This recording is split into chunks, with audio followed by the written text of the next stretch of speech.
Chapter 1. A Vision of Kingship. Duchy of Lyonnais, Bretonnia.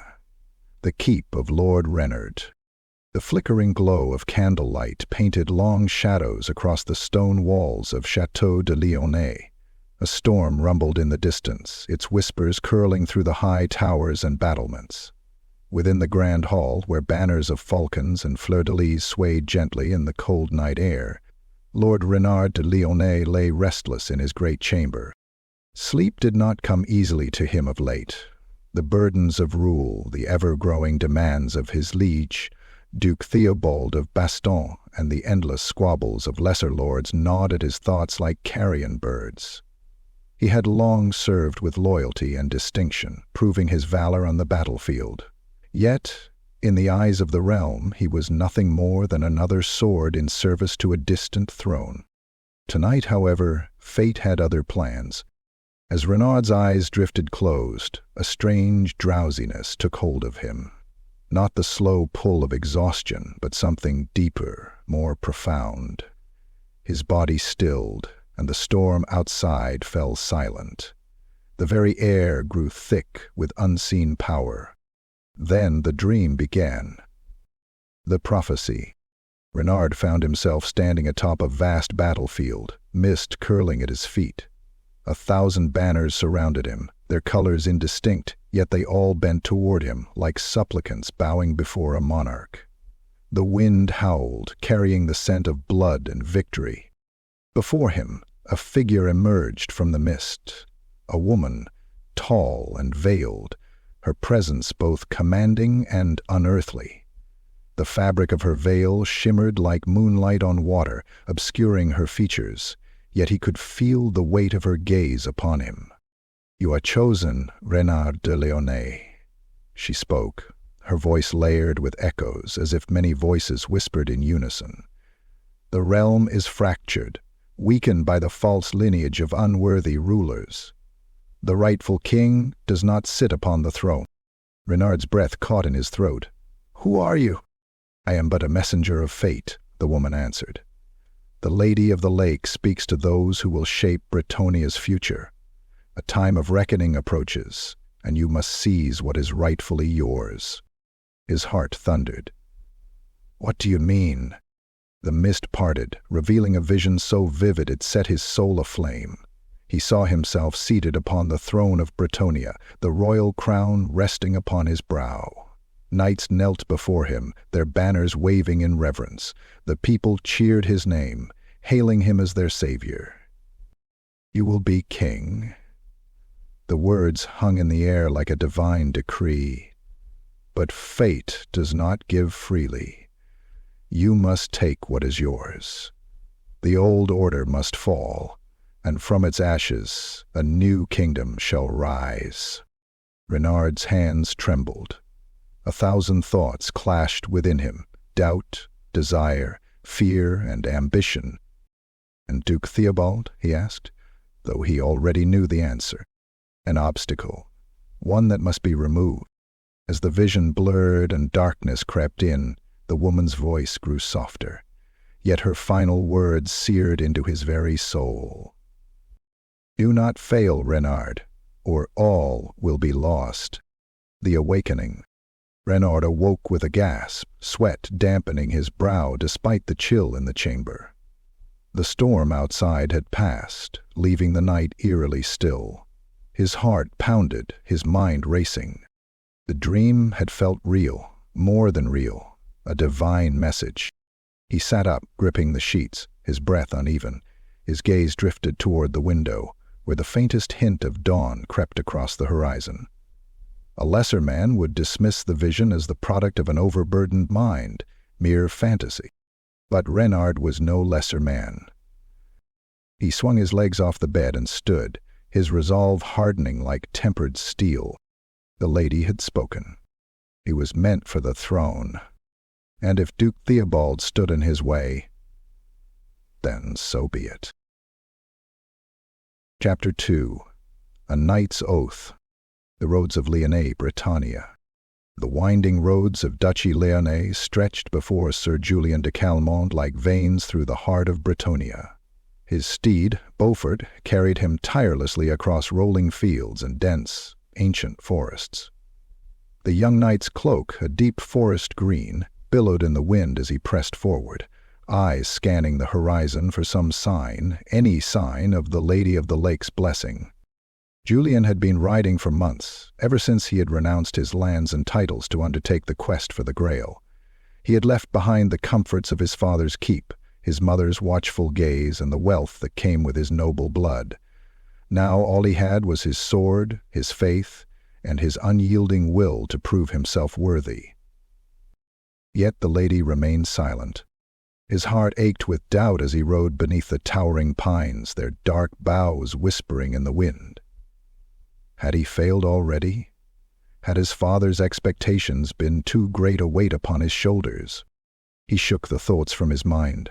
A knight does not falter. A knight endures. And so, with the resolve of a man who knew only forward, Julien rode toward Château de Lyonnais, the court of Lord Reynard. The castle loomed before him, its banners rippling in the crisp morning air. The sigil of Lyonnais, a golden lion rampant upon a field of crimson, hung above the great gates. A fortress of solid stone and towering battlements, it had long stood as a bulwark against orcs, skaven, and worse horrors from the lands beyond Bretonnia. Yet, as Julien passed beneath the portcullis, a strange unease gripped him. The air was thick with tension. The courtyards, once lively with squires training and knights recounting past glories, were subdued. Soldiers moved about, not with the casual confidence of men at peace, but with the sharp-eyed wariness of those preparing for battle. His hand instinctively drifted to the hilt of Calmont's blade, the family sword passed down through generations. Something was wrong here. Dismounting, he handed Beaufort's reins to a stable hand and strode toward the great hall. The clinking of his chainmail and the weight of his armor were familiar comforts as he prepared himself for whatever lay ahead. A changed lord. The hall of Lord Reynard de Lyonnais was a grand chamber adorned with banners of his house, towering stone pillars, and tapestries depicting great victories over greenskins and raiders. Yet today it felt smaller, the air thicker, as though the very walls had become conspirators, whispering secrets to those who dared listen. At the high table sat Lord Reynard himself. Julien had met the lord before, though only in passing. Reynard had once been a man of renown, known for his honor and sharp mind. He was no Grail knight, but he had fought alongside them, and that alone was merit enough for respect. Yet the man before him now was not the same. Reynard's once proud bearing remained, but there was a hunger in his gaze, something Julien could not place. His dark eyes, once steady and filled with the quiet confidence of a seasoned warrior, now burned with something more, something dangerous. Sir Julien de Calmont, Reynard greeted, his voice smooth but edged with a new intensity. A questing knight graces my halls. Truly, an omen. Julien knelt briefly as was custom, before rising to meet the lord's gaze. I seek only to serve the lady and fulfill my oath, he said firmly. I have ridden many leagues and found no sign of her will. Yet, as I approached Lyonnais, I felt drawn here. A small smile touched Reynard's lips. Then it seems you are not the only one guided by fate. Julien hesitated. My lord? Reynard leaned forward, fingers steepled. I have had a vision, Sir Julien, a divine prophecy, bestowed upon me by a messenger of the lady herself. Julien stiffened. A vision from the Lady of the Lake? Such blessings were rare, given only to the Grail knights, or to those chosen for some great purpose. And yet, something in Reynard's tone felt wrong. She spoke to me, Reynard continued, his voice deepening. She revealed that the kingdom is broken, that a false line sits upon the throne while the true heir waits to claim his birthright. Julien's brow furrowed. The king is chosen by the lady. No false line rules Bretonnia. Renard's eyes darkened. "Are you so sure?" He stood, pacing toward the great hearth, his silhouette flickering in the firelight. "For centuries, Bretonnia has been ruled by those who claim divine right. But I ask you, Sir Julien, is the realm just? Is it whole? Do the people truly prosper?" Julien hesitated. It was true that much of Bretonnia suffered under corruption and war, but that was the duty of knights. To protect, to serve, to right what was wrong, not to dismantle the order itself. Renard turned, his gaze piercing.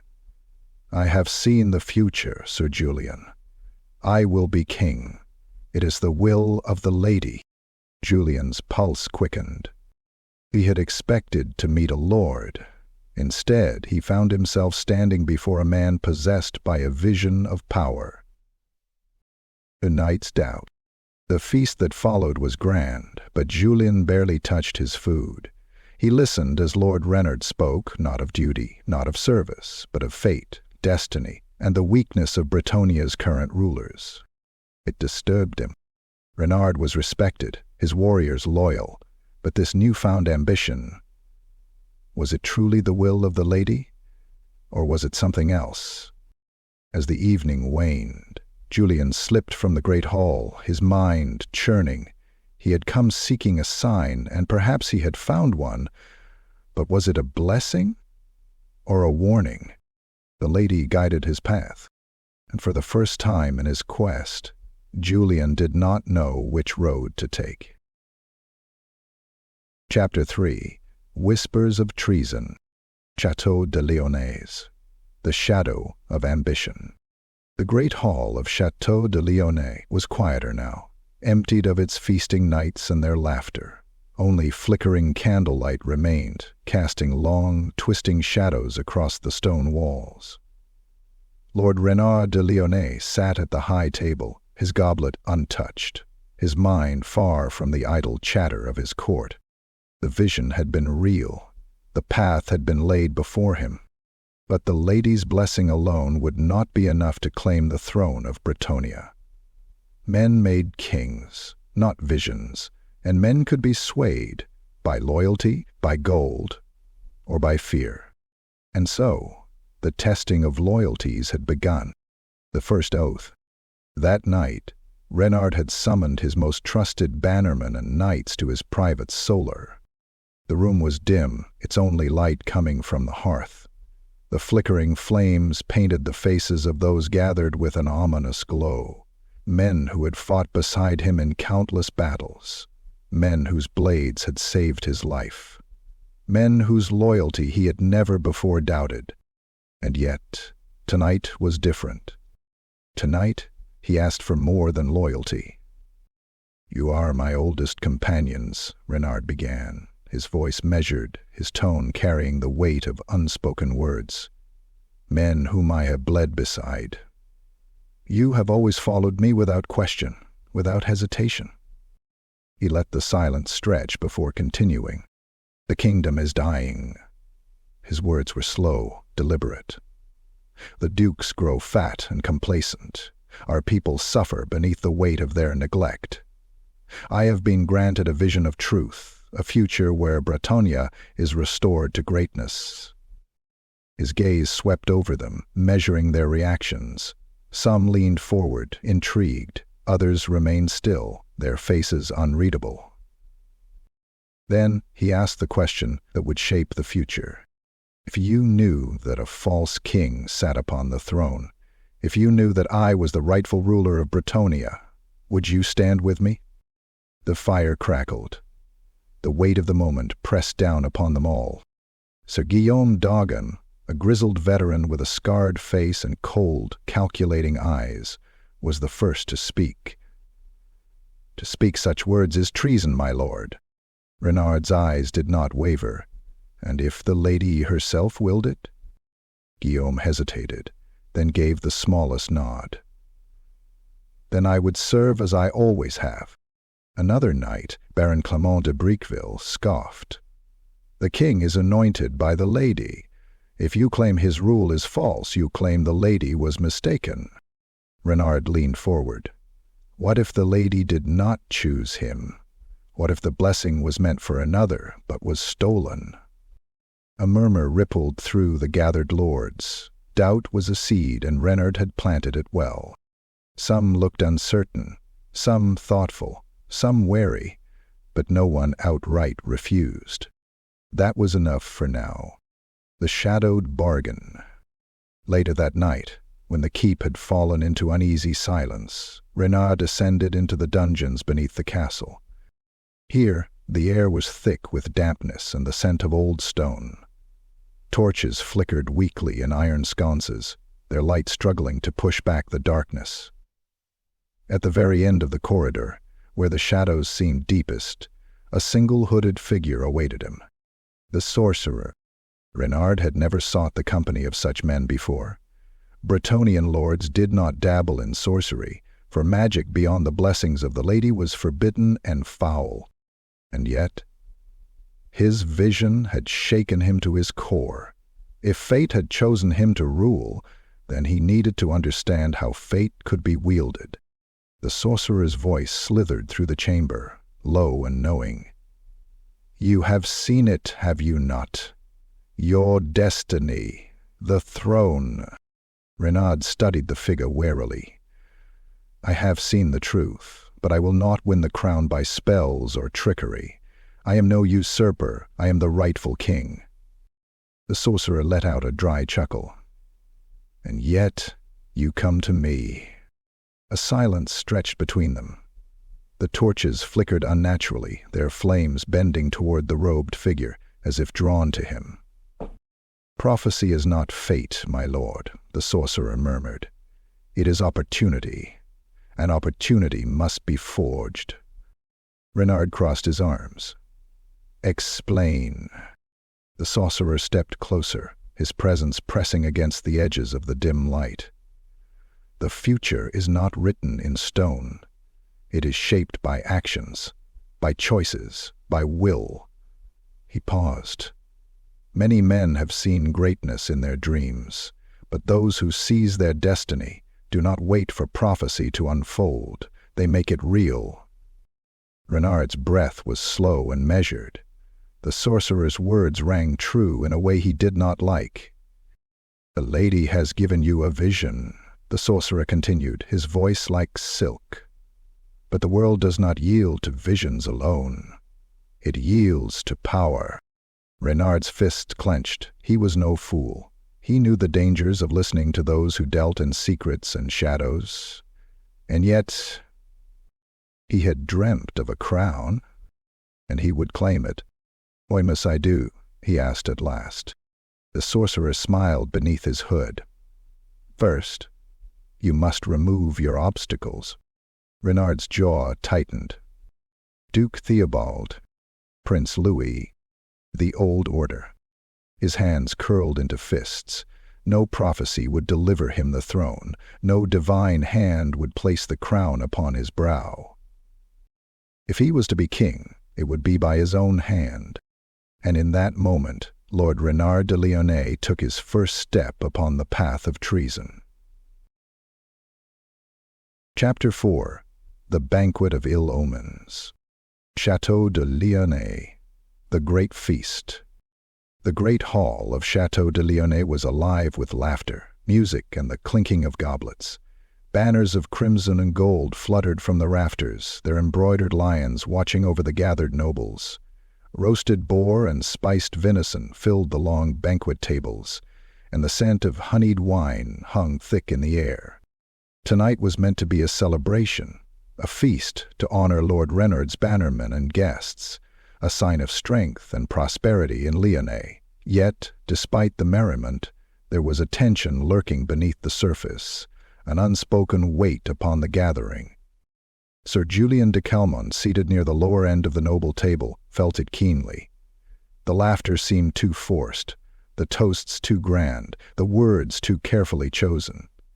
Even among knights there was a silent watchfulness, as if each man was measuring his neighbor's loyalty. At the head of the hall, Lord Renard de Lyonnais sat like a lion in his den, his goblet of wine barely touched. His mind was elsewhere, on thoughts of kingship, of conquest, of fate. And then the evening took a darker turn, a warning unheeded. As the musicians played and jesters pranced, a voice cut through the revelry, sharp and commanding. "Tell me, Lord Reynard." The hall quieted, heads turning toward the speaker. Sir Bertrand d'Alban, a seasoned noble from Bastion, sat back in his chair, his expression heavy with contemplation. A man of graying hair and iron-hard principles, he was known as one of Duke Theobald's most trusted advisers. His gaze fixed upon Reynard, sharp as a blade. "I hear strange whispers in the wind," Bertrand continued. "Rumors that trouble my heart." Reynard's expression did not change, though his fingers tightened slightly around his goblet. "Rumors," he echoed, his voice smooth. "Surely, Sir Bertrand, you have more pleasant topics to discuss on a night of revelry." Bertrand ignored the jest. "I have heard it said that some question the crown's legitimacy," he continued, his voice measured, "that there are men who dream of a different ruler." The hall fell utterly silent. Julien felt a chill run down his spine. This was dangerous ground. Reynard's lips curled slightly, though his eyes remained cold. "And do you give credit to such talk, my friend?" Bertrand did not flinch. "I say only this," he said, his voice quiet yet unyielding. "Ambition is a fire, my lord. It warms the hearth, but left unchecked, it can burn down the house." A murmur rippled through the room. Some nobles exchanged glances, others shifted uncomfortably. Reynard let the words hang between them, the weight of the warning pressing upon the hall. Then, slowly, he smiled, a slow, deliberate thing. "You are wise, Sir Bertrand," he said smoothly, "and I have always valued wisdom." He raised his goblet. "To loyalty," he declared. After a moment the room hesitated, then followed his lead, goblets raised in forced cheer. But Julien did not drink. Instead he watched Reynard closely, and he saw something flicker behind his eyes, a shadow of something dark and merciless. A murder in the night. The following morning, the castle awoke to screams. Sir Bertrand d'Alban was found dead in his chambers.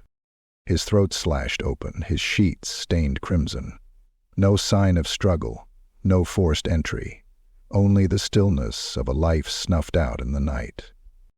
Rumors spread like wildfire through the keep. A common assassin, perhaps a quarrel between nobles, a thief gone too far. But Julien knew better. As he stood over Bertrand's corpse, his gut twisted with certainty. This was no random killing. Someone had silenced him, someone who did not want his warning to be heeded. And there was only one man in Lyonnaise who had cause enough to see Bertrand dead. The investigation begins.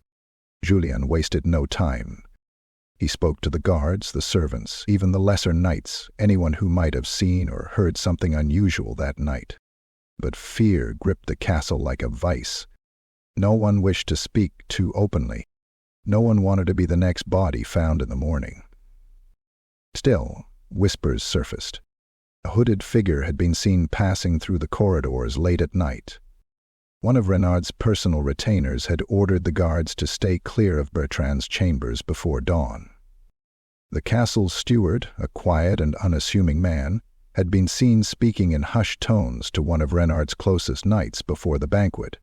Piece by piece, the truth began to take shape. This was no act of banditry. This was murder.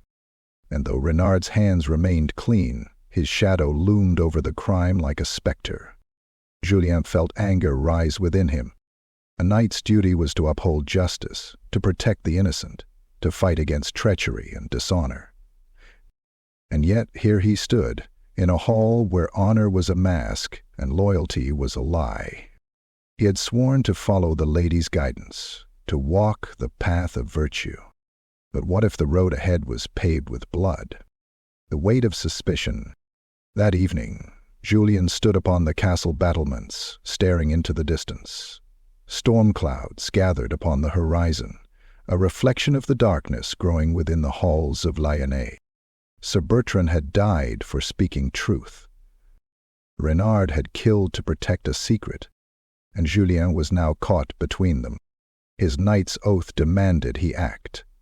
But Renard was his lord. To accuse him openly would be suicide. The court had become a den of wolves, and Julien was trapped in the midst of them. If he was to uncover the truth, he would need to tread carefully. For if he misstepped, he might be the next one to die. Chapter 5. A Knight's Burden. Château de Lyonnais, the shadow of doubt. The storm broke over Lyonnais the next evening. Rain lashed against the high stone walls of Château de Lyonnais, streaking down the narrow windows and pooling in the castle's uneven courtyards. The flickering glow of torches fought against the gloom, but no fire could banish the growing darkness that now gripped the keep. For Sir Julien de Calmont, the storm outside was nothing compared to the tempest raging within him. Sir Bertrand's murder was no accident, no common crime. Someone had silenced him, a man who had dared to speak against Lord Renard's ambition, and though there was no proof, no confession, no blade left behind, Julien knew who had ordered it. Lord Renard. But what could he do? A knight was sworn to honor, to justice, and yet he was also sworn to his lord's service. How did one choose between duty and truth? The Lord's warning. The summons came at midnight. Julien had been in the stables, brushing down Beaufort, trying to steady his thoughts. The scent of damp hay and oiled leather was comforting, familiar, until the heavy bootsteps of a castle guard interrupted his peace. "Lord Renard requests your presence," the man said, his tone leaving little room for refusal. Julien straightened, his pulse quickening. So be it. Moments later, he stood before the great hearth in Lord Renard's solar, the flames casting deep shadows upon the stone walls. Renard was alone, no guards, no attendants. Just him and Julien. The Lord of Lyonnais did not greet him immediately. He simply sat in his great oaken chair, fingers steepled beneath his chin, eyes fixed upon the fire. When he finally spoke, his voice was calm. Too calm. "You have been asking questions, Sir Julien." Julien tensed. He chose his words carefully. "Sir Bertrand was an honorable man, my lord. His death was suspicious." Renard exhaled slowly, as if disappointed. "Do you believe me a fool, Sir Julien?" Julien said nothing. The fire crackled between them. Renard's gaze lifted, locking onto Jules with an intensity that burned like steel heated in the forge. "I know you have spoken to the guards," Renard continued, "to the servants, to anyone who might have seen something that night." His voice darkened. "Do you think I do not see what you are doing?" Julien's jaw clenched. He should have known Renard would hear of his inquiries. A man who aspired to kingship did not rule by the sword alone. He ruled with ears in every hall, shadows in every corridor. Renard stood, moving toward him with slow, deliberate steps. "I will tell you this once," he said, voice low and edged with warning. "Leave it be." A pause, a heartbeat. Then Renard smiled, though it did not reach his eyes. "I have great respect for you, Sir Julien. You are young, noble of heart, driven by virtue." He gestured toward the fire. "But virtue alone does not rule the world." Julien's throat tightened. "This is a dangerous game," Renard continued. "You are a knight, not an inquisitor, not a judge." His voice grew colder. "If you seek to uncover things that should remain buried, you may find yourself buried with them." A final warning, a final test. Would he yield, or would he stand firm? Julien's hands curled into fists, nails biting into his palms. This was not the man he had once admired. This was not the lord he had sworn to serve.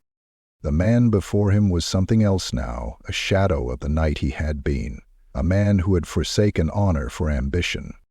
The air was thick with unspoken words, but Julien forced himself to bow, not in submission, but in restraint.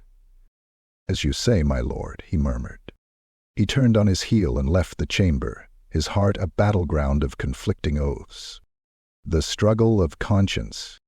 Julien walked through the keep in silence, the storm raging beyond the walls, echoing the storm in his soul. His oath to his lord demanded obedience. His oath to the lady demanded justice.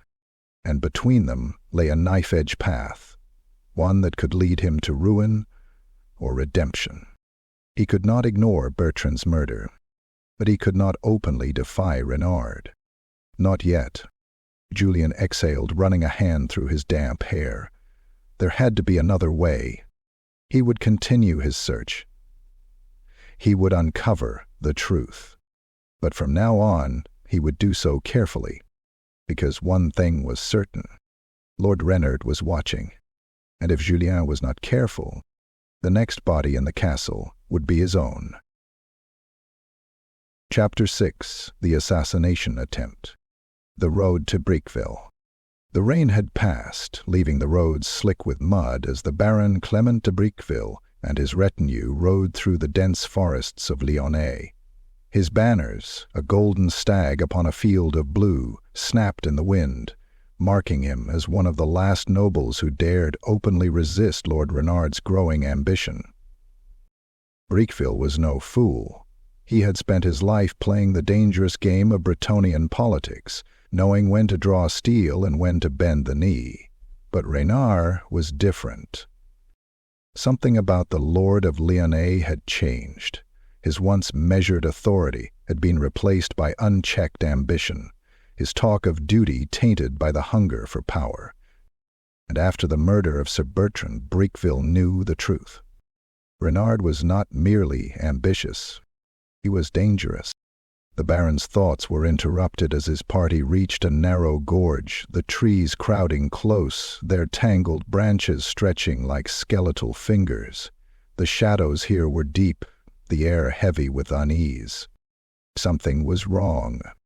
A crow cawed, and then the first arrow struck. It took a knight in the throat, dropping him from the saddle before he could even cry out. A second volley followed, cutting down 2 more men as their mounts reared in terror. The ambush was perfect, silent, sudden, merciless. From the trees, masked figures in Lyonnais colors emerged, blades flashing, their charge swift and brutal. Briqueville barely had time to draw his sword before they were upon him. His horse reared, the beast screaming as a spear pierced its flank. He leapt free, rolling in the mud as blades clashed around him. His men fought bravely, but they were outnumbered, outmaneuvered. This was not a raid. This was an execution. A blade bit deep into his side, hot pain ripping through him as he fell to his knees. He barely managed to lift his head as his killers closed in, their faces hidden, but their armor marked with the crest of Lyonnais. The last thing he saw was a sword descending toward him. And then, darkness. The court of Lyonnais, the murmurs of murder. By the time news of the attack reached Château de Lyonnais, the entire court was buzzing with unease. The Baron de Briqueville was dead, his entire retinue slaughtered, and whispers spread quickly. Witnesses claimed they had seen Renard's men fleeing the scene, their tabards stained with blood, their crested shields unmistakable. But no proof remained. No captured assassin. No letters ordering the attack. Only whispers. Only fear. And in the heart of the castle, Sir Julien de Calmont felt his blood run cold. He had suspected Lord Renard of Bertrand's murder. Now he was certain. This was no coincidence. A night's silent struggle. That evening Julien sat alone in the chapel, his fingers clasped in prayer before the cold stone statue of the Lady of the Lake. His heart was heavy. What was he to do? To accuse his own lord was treason. To ignore this evil was cowardice. His entire life had been built on the code of chivalry, honor, duty, justice. But now, honor and duty were at war. The lady's silence weighed upon him. Was this his test? Would he be forced to choose between oaths? Or would he have to make war upon his own kin? A warning given, a line drawn. The summons came shortly before midnight. Lord Renard de Launay awaited him once more in his solar, the candlelight casting deep shadows upon his face. "Sir Julien," Renard greeted, his voice smooth. "You seem troubled." Julien met his gaze. "You know why?" Renard leaned back in his chair, his expression impassive. "Then speak plainly." Julien took a step forward. "Men claim they saw your banners at the ambush of Baron Briqueville." Renard tilted his head slightly, as if considering the accusation. Then he gave a slow, measured response. "Men claim many things," said Julien. "They claim the Lady of the Lake once walked among us. They claim the peasants deserve mercy." He leaned forward. "And now they claim I am a murderer." Julien's hands curled into fists. "You swore an oath to your people," Julien said, his voice edged with anger. "Not to your own ambition." Renard's expression hardened, the veil of civility falling away. "And you swore an oath to me."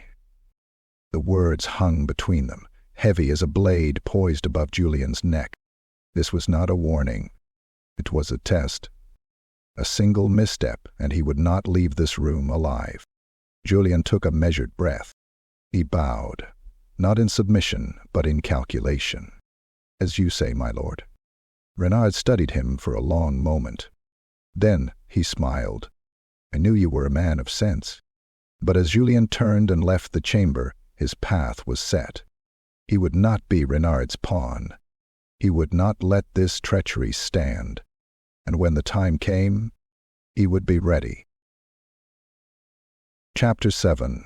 The Lady's Warning. The secluded shrine of Saint Evroe.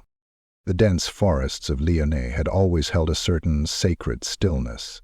There were places where the wind carried whispers, where the trees seemed to lean in, listening. It was said that some of these woods were blessed by the Lady, untouched by the corruption of the world. Sir Julien de Calmont had ridden for hours through these sacred groves, leaving behind the treachery and ambition festering in Château de Lyonnais. He needed clarity. He needed guidance. He needed the Lady's voice. At last he reached his destination, the shrine of Saint Evroe. Nestled in a secluded glade, the shrine was ancient, a simple stone altar, overgrown with vines, a small spring bubbling beside it. It had stood for centuries, forgotten by all but the most devout knights and wandering pilgrims. Dismounting from Beaufort, Julien approached the altar, his boots sinking into the damp earth. He removed his gauntlets, placing them upon the stone before sinking to his knees. His hands clasped together, his head bowed. For the first time in weeks, he allowed himself to surrender, not to Renard, not to duty, but to faith. "My lady, I seek your guidance." His voice was steady, but inside doubt gnawed at him. The world was not as it should be. His lord was no longer righteous. Murder had been committed in the name of ambition, and Julien did not know what to do. He closed his eyes, his breath slow and measured. Then the air grew still. The sound of birds and rustling leaves vanished, replaced by an eerie silence. The sunlight filtering through the trees dimmed, as if something unseen had drawn a veil over the world. And then he felt her presence. The vision. Julien opened his eyes. He was no longer kneeling before the altar. Instead, he stood upon a battlefield, the sky darkened with smoke. A red sun hung low over the horizon, casting a glow of fire and ruin. Bodies littered the ground, knights, men-at-arms, peasants, all slain, their banners trampled into the blood-soaked mud. The cries of the dying echoed from the mist, swallowed by the wind. A single figure emerged from the carnage. She stood before him, radiant yet veiled, her form half solid, half ethereal. The Lady of the Lake. Her presence was both comforting and terrifying, her voice both gentle and unyielding. "A storm comes, my knight." Julien's heart pounded. He fell to one knee, lowering his head in reverence. "My lady." She raised a hand, silencing him. "You seek answers, but you are not yet ready to hear them." Julien clenched his fists. "Then tell me what I must do. My lord is not the man he once was. Murder and treachery have taken root in Lyonnaise. If this storm is coming, tell me who I must stop." The lady's veil shifted, but he could not see her face. Only her glowing eyes, filled with both sorrow and judgment. "You already know the answer." Julien's breath caught in his throat. "Renaud." But then the battlefield changed. The ground cracked, the sky split open, revealing something beyond mortal sight, a void of writhing shadows and crimson fire. And within it, a throne. Not one, but many figures sat upon it, shifting, changing, their faces obscured by darkness. Some wore crowns, some wore helmets, some were men he recognized, others were monsters he could not name. And at the foot of the throne, the land burned. Julien stumbled back. "What does this mean?" he demanded. The lady's voice was softer now, almost mournful. "The throne of Bretonnia is a fire that consumes all who desire it." She took a step forward, and suddenly she stood before him, close enough to touch. He felt the immense weight of her gaze as she reached out, her fingers barely brushing the hilt of his sword. "Will you fight for what is right, even if it means forsaking all you have ever known?" The battlefield shuddered, the sky flashing with lightning, the throne fading into shadow. Julien gasped, and then he was back, kneeling before the shrine, his hands trembling. The sun shone as it had before. The wind moved through the trees again. The vision had passed, but its weight remained. A knight's decision. Julien rose slowly, his legs unsteady. The lady had warned him, but she had not given him a name. She had shown him chaos, ruin, ambition unchecked. She had asked him if he was willing to fight, even if it meant forsaking all he had ever known. He already knew his answer. His faith alone would not be enough. Renaud was a knight once, but he had fallen. And if the lady willed it, then Julien would be the one to stop him. No matter the cost, no matter the sacrifice. Julien took up his sword, mounted Beaufort, and rode from the shrine. The storm was coming, and this time he would not turn away from it. Chapter 8. The Gathering Storm. Chateau de Lyonnaise, the Lion's Den. Deep. The deep within. The deep, deep. End of poem. The air in Chateau de Lyonnaise had changed. Once a bastion of chivalry and order, it now hummed with quiet tension, with secrets whispered behind closed doors, with shadows moving through the halls in the dead of night. Lord Renard de Lyonnaise was preparing for war. His vision had shown him the throne, and he would not wait for fate to hand it to him. No, he would take it with his own hands. The mercenary lords. In the depths of the great hall, where once only noble knights of Bretonnia had feasted, foreign tongues now spoke in hushed tones. Mercenaries. Renard had summoned them from the Empire, from Tylea, even from the lawless free companies of Estalia. Hardened killers, sellswords without honor or loyalty, men who fought not for duty but for gold. Among them was Captain Rainer Volz, a grim-faced imperial soldier whose company had been exiled for crimes unknown. His men were ruthless, disciplined, and more than willing to turn their blades upon Bretonnian lords for the right price. "We fight for coin, not kings," Volz had said when Renard first met him in the candlelit halls of Lyonnaise. "If you have enough, we will see your enemies burn." Renard had smiled. "Then you will have more gold than you can carry." The knights of bitter hearts. Not all in Renard's army were mercenaries. Some were knights of Bretonnia, but not the righteous kind. These were men who had lost their land, their honor, or their titles. Disgraced knights whose greed or fury had led them into exile. Now they flocked to Renard like vultures to a fresh corpse. Among them was Sir Aldric de Varney, a former nobleman whose family had been stripped of its holdings by Duke Theobald himself. "The Abald is a coward," Aldric spat when Renard met him in secret. "He rules like a fat merchant, not a knight. He lets Bretonnia rot while we starve." Reynard placed a heavy hand on Aldric's shoulder. "Then let us take back what is ours." Aldric knelt, swearing his blade to Renard's cause. Others followed. One by one, Reynard gathered the Forsaken. One by one, he built his army in the shadows. The web of lies. It was not enough to build an army. A war must be justified. And so Renard turned to another kind of warfare. Words, not steel. Messengers rode through the lands of Leonie, into neighboring duchies, into the courts of the petty lords and barons who might stand against him. The message was always the same. Duke Theobald is corrupt. Duke Theobald has forsaken the lady's will. Duke Theobald hoards wealth, while Bretonnia suffers. The rumors spread like wildfire.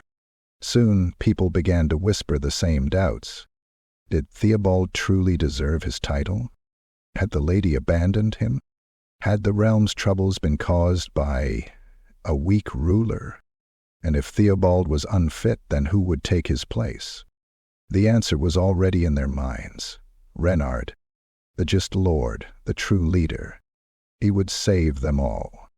Julien watches in silence. From the halls of Lyonnais, Sir Julien de Calmont watched. He saw the mercenaries arriving under cover of night. He heard the false words spread like disease.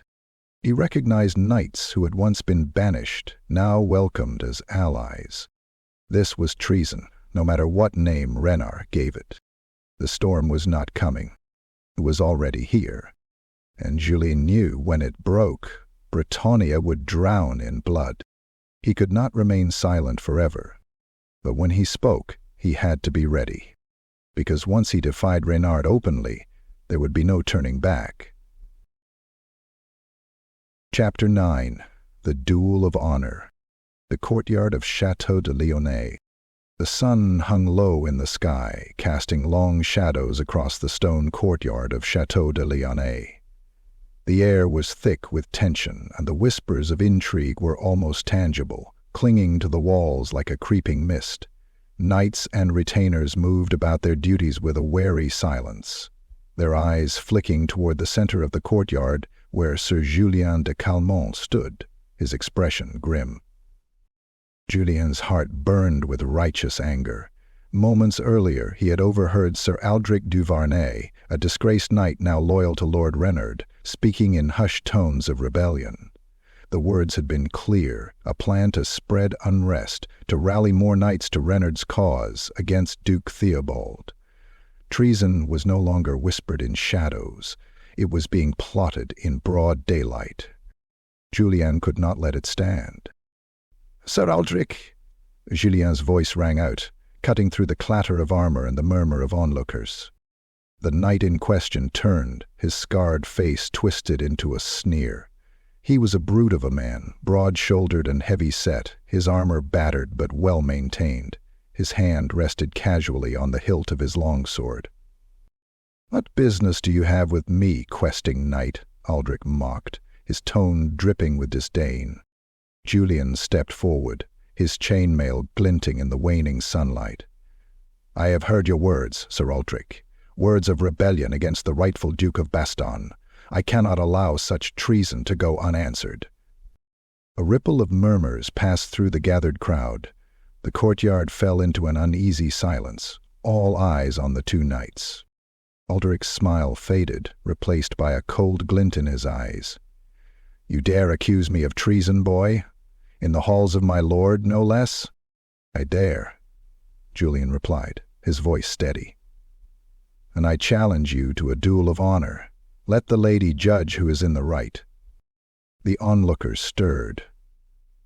A duel between knights was a solemn affair, a clash of honor and steel beneath the eyes of the Lady of the Lake.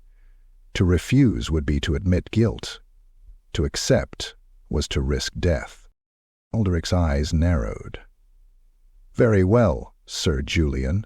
If you wish to die for your misguided loyalty, I shall oblige." The duel begins.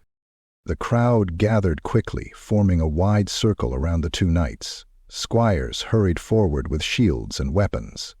Julien took his place, drawing his family's sword, the sword of Calmont, its finely crafted blade glinting in the fading light. Aldrich unsheathed his long sword with a grim smile, the blade nicked and scarred from countless battles. He raised his shield, emblazoned with a worn sigil, a black boar on a field of red.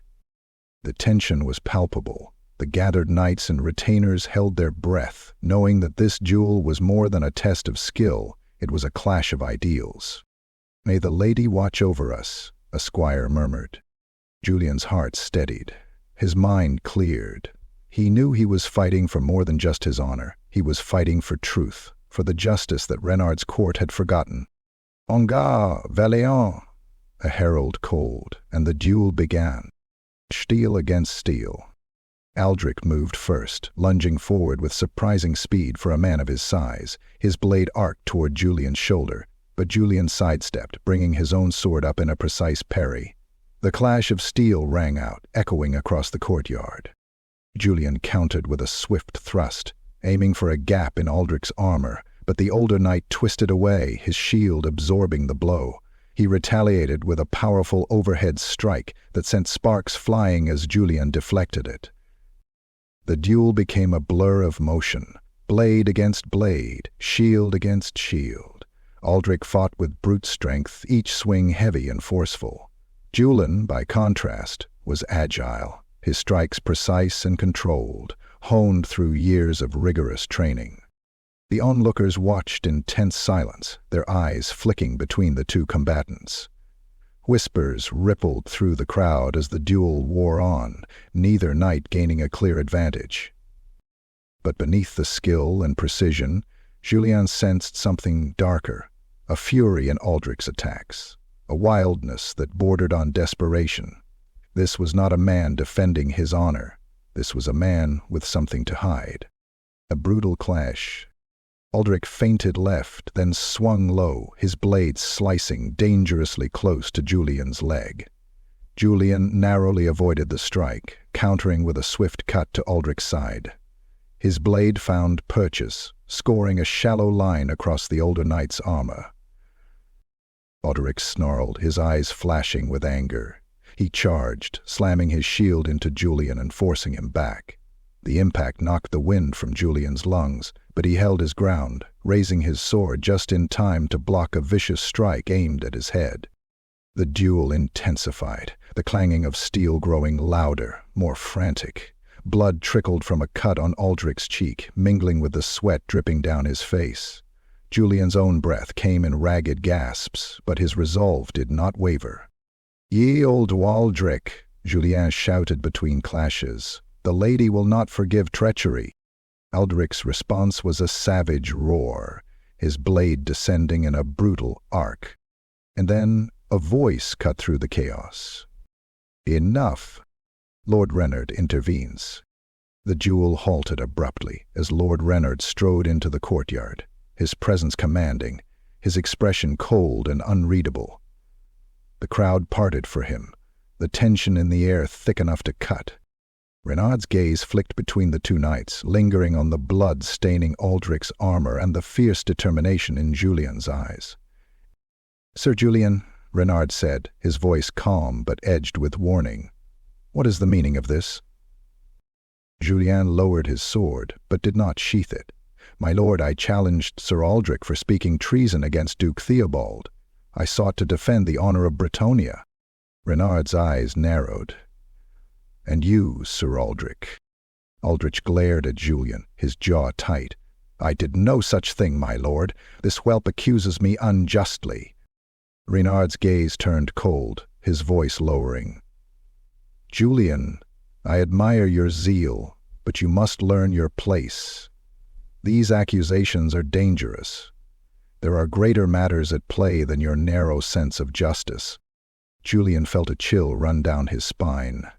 Renard's words were a thinly veiled threat, a reminder that he was treading on dangerous ground. "My lord," Julien said, his voice steady despite the turmoil in his heart, "I cannot turn a blind eye to treason." Renard's expression darkened. A wise knight knows when to speak and when to hold his tongue. "Consider this your final warning, Sir Julien. Do not meddle in affairs beyond your understanding." With that, Renard turned on his heel, his cloak billowing behind him. The crowd dispersed, the duel forgotten, but the tension remained, a storm brewing beneath the surface. Julien sheathed his sword, his resolve hardening. Renard's warning was clear, but so was the path before him. He could no longer ignore the truth. He would stand for justice, no matter the cost. The storm was coming, and Julien was ready to face it. Chapter 10. The Treacherous Blow. The road to Bastion. Duke Theobald's convoy. The autumn wind rustled through the trees, carrying the scent of damp earth and fallen leaves. The road to Bastion was quiet, save for the rhythmic clatter of hooves on the dirt path and the creaking of wooden wheels. Duke Theobald of Bastion, an aging but still formidable man, rode at the head of the convoy, his blue and silver banner fluttering above him. His knights, draped in the heraldry of Bastion, surrounded him in tight formation. The duke's mind was heavy with thought. The rumors of Renard's treachery had reached him, though no proof had yet surfaced. He had come to parley with Lord Renard, to reaffirm loyalty and quell the growing unrest. But a nagging unease had followed him since he set out. He had known Renard since his youth, a loyal vassal, a trusted warrior, but something had changed. The duke sighed and glanced at his trusted knight, Sir Alphonse. "We are being watched," Theobald murmured. Alphonse nodded grimly. "Aye, my lord. The trees hold unseen eyes." And then the trap was sprung. The ambush. The first arrows struck without warning. Knights cried out as they fell from their saddles, their armor pierced by mercenary shafts. Theobald wheeled his horse around, shouting orders. "Form ranks! Shields up!" But before the knights could react, the trees burst to life. Renard's forces emerged from the undergrowth, mercenaries and disgraced knights charging down the hillside, their steel flashing in the fading daylight. The duke's men barely had time to draw swords before the slaughter began. Theobald cut down an attacker, his blades swinging with fury, but it was chaos. These were not bandits. This was a battle already decided before the first blade had been drawn. The death of a duke. Through the carnage, Lord Renard de Lyonnais rode forward, clad in blackened steel, his crimson cloak billowing behind him. His knights of bitter hearts carved through the duke's men without hesitation, their blades stained red with treachery. Theobald turned his horse to face Renard, his old eyes burning with betrayal and anger. "Renard, have you lost all honor?" Renard's face was impassive as he drew his sword. "You were given a chance, old man," Renard said coldly, "but you refused to see the truth. Bretonnia needs a stronger hand, and I will be the one to rule it." Theobald snarled, spurring his steed forward. Their blades clashed in a fury of steel, sparks flying as the two warriors dueled atop their mounts. The duke fought valiantly, but age and numbers favored his enemy. A mercenary struck his horse's legs, sending Theobald crashing to the ground. He tried to rise, tried to fight, but Renard was already there, sword poised above him. "You will be remembered, Theobald," Renard murmured, "but your time is over." And with one swift stroke, Renard drove his blade through the duke's heart. Theobald's body stilled, his banner falling to the mud, stained with his own blood. The battle ended as quickly as it had begun. Renard raised his sword, his voice ringing through the battlefield. "The duke is dead, Bastion is mine." And with that, the first step toward the throne of Bretonnia had been taken. Julien's defiance. News of Theobald's murder spread like wildfire.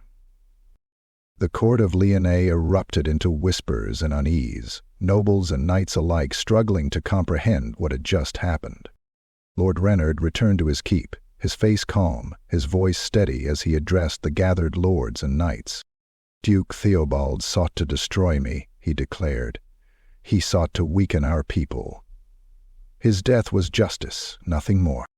Most of those gathered bowed their heads, some out of fear, some out of greed, and others out of blind loyalty. But one man did not bow.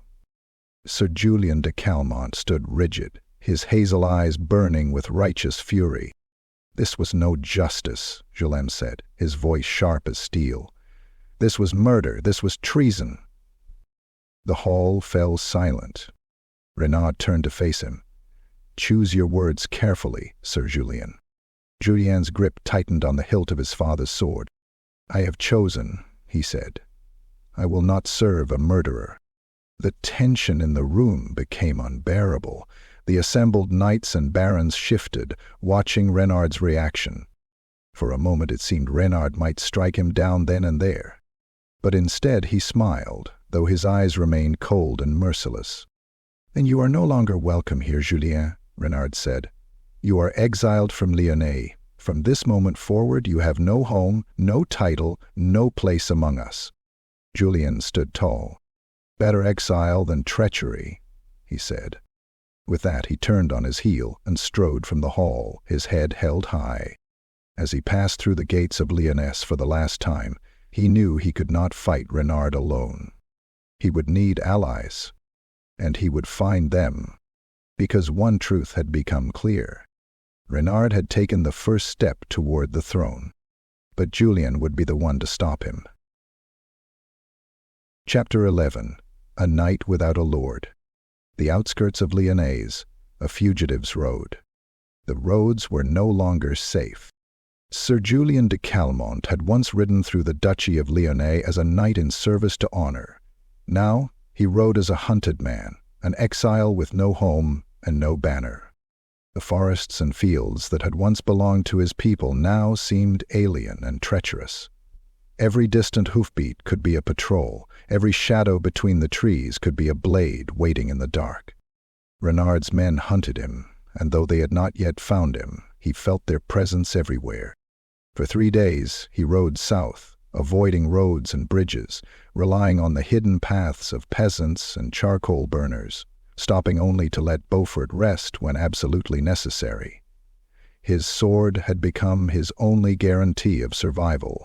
By the 4th day his supplies were running low. And so, at dusk, he arrived at a small, nameless village, tucked between the hills and the deep woods. A village that had once belonged to Duke Theobald. Now, it belonged to Reynard. A village in chains. Julien guided Beaufort carefully through the muddy street, keeping his cloak drawn tight around his armor, the hood covering his face. He could not risk being recognized. Even in the dimming light, he saw the change immediately. This village had been peaceful once, prosperous. Now, it was on the verge of ruin. The fields lay untended, overgrown with weeds. The houses, though still standing, bore marks of forced entry, as if soldiers had searched them for coin or grain. But the most damning sight was the people. Peasants moved with caution, their faces pale with hunger and exhaustion.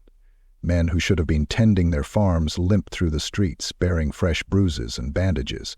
The few women who passed kept their heads down, their eyes filled with silent fear. Reynard's hand had fallen heavily upon this place. Julien's jaw clenched. He had expected his former lord to be ruthless in war, but this was not war. This was tyranny. A hard welcome. Julien dismounted in front of a small, aging tavern, the only building in the village with any sign of life. A dim light flickered from inside, and the sound of hushed voices drifted through the cracks in the wooden shutters.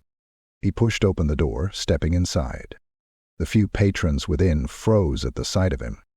Though his cloak concealed his armor, his bearing betrayed him. Even in exile, Julien moved like a knight, straight-backed, disciplined, alert. A figure rose from behind the bar, a weathered man in his 50s, his face lined with worry. "We don't want trouble here, traveler," the innkeeper said cautiously. Julien pulled back his hood, revealing his hazel eyes and the streaks of dried mud across his face. "I seek only a place to rest, nothing more." The innkeeper frowned, studying him. Then his gaze flicked to the emblem on Julien's cloak, the silver falcon of House Calmont. A silence fell over the room. An old man in the corner muttered, "A knight." Julien braced himself. If the villagers still held loyalty to Duke Theobald, they might shelter him, but if they had been beaten into submission, they might turn him in. Finally, the innkeeper sighed. "A sit," he muttered. Julien nodded and sank onto a wooden bench, grateful to be off his feet. A serving girl brought him a bowl of thin, watery stew, and though it was barely food, he ate without complaint. Only once the meal was finished did the questions begin. "You were one of his knights, weren't you?" the innkeeper asked, leaning on the bar. Julien met his gaze. "I was." Another silence. Then a man with a bandaged arm spoke bitterly. "Then you know what's happening out here. Or do knights not care for the likes of us?" Julien's expression darkened. "I care. Tell me everything." The cost of ambition. And so they told him. Renard's rise had been swift. After Duke Theobald's murder, he had declared himself Duke of Bastion, sending word to the other lords of Bretonnia, demanding allegiance. But war needed gold, and so he took it from the people. New taxes, heavy levies, farmers forced to give up their crops for the war effort, blacksmiths ordered to forge weapons, their goods taken without payment. When some villages had refused, Renard sent his knights to remind them of their place. Men had been beaten, some had been taken away, none had returned. Julien listened, his fists clenched beneath the table. Renard had always been a pragmatic man, but this was cruelty. This was the rule of a tyrant, not a knight. A choice to make. As the night deepened, the villagers slowly returned to their homes, leaving only Julien and the innkeeper behind. "You're a fool for staying," the old man said finally. Julien exhaled. "I cannot turn away." The innkeeper studied him, then shook his head. "Then you should know Renard's men pass through here often. If they find you, they will kill you." Julien leaned back, his mind racing. He could not stay here long. But he also could not turn his back on these people. For the first time since his exile, he saw his path clearly. He was no longer a knight of Lyonnais, but he was still a knight of Bretonnia. And if Renard would not protect his people, then Julien would. A pledge in darkness.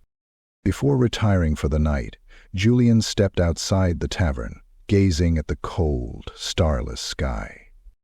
The lady had warned him of a storm of blood. Now he understood.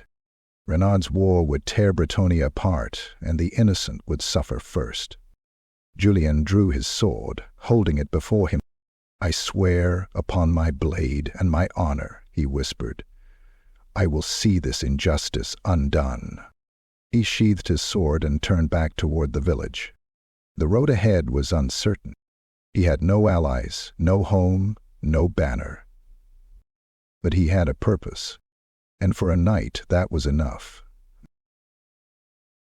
Chapter 12. The Shadow of Chaos. The Cursed Fields of Lornay.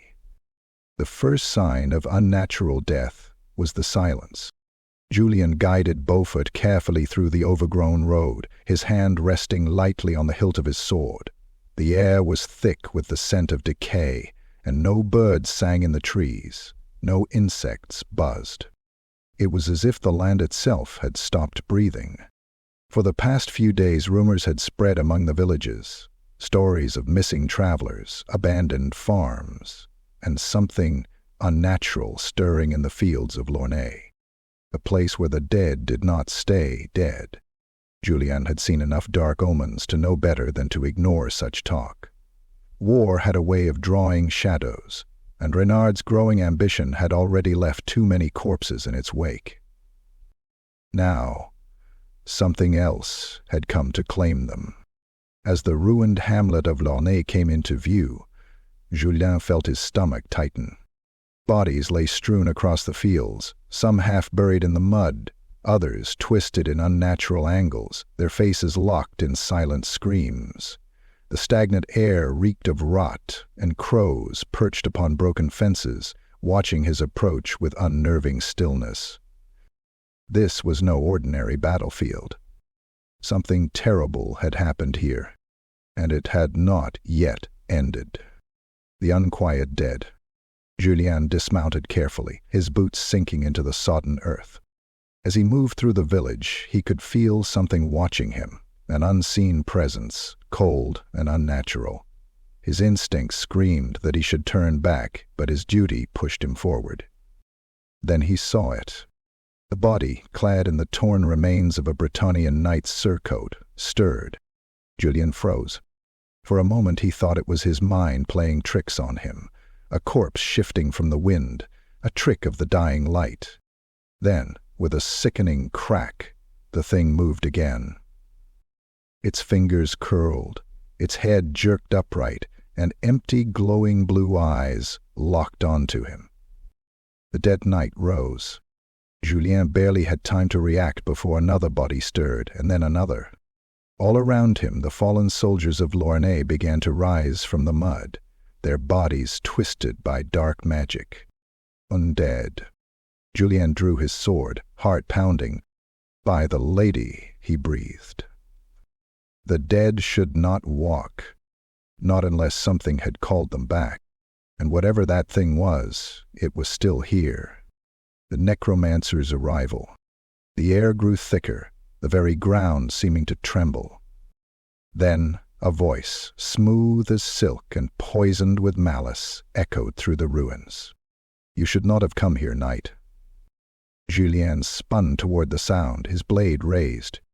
A figure stepped from the shadows of a ruined chapel, clad in tattered black robes, his face hidden beneath a heavy hood. But the magic that clung to him was unmistakable. The necromancer. Julien's blood ran cold. He had heard of such sorcerers before. Foul servants of dark gods, wielders of magic that defied the natural order. And now one stood before him. You do not belong here," Julien growled, leveling his blade. "Whatever foul power you wield, I will see it undone."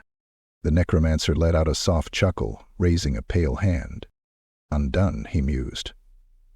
"Oh, my dear knight, you are mistaken. This war, this glorious slaughter, has only begun.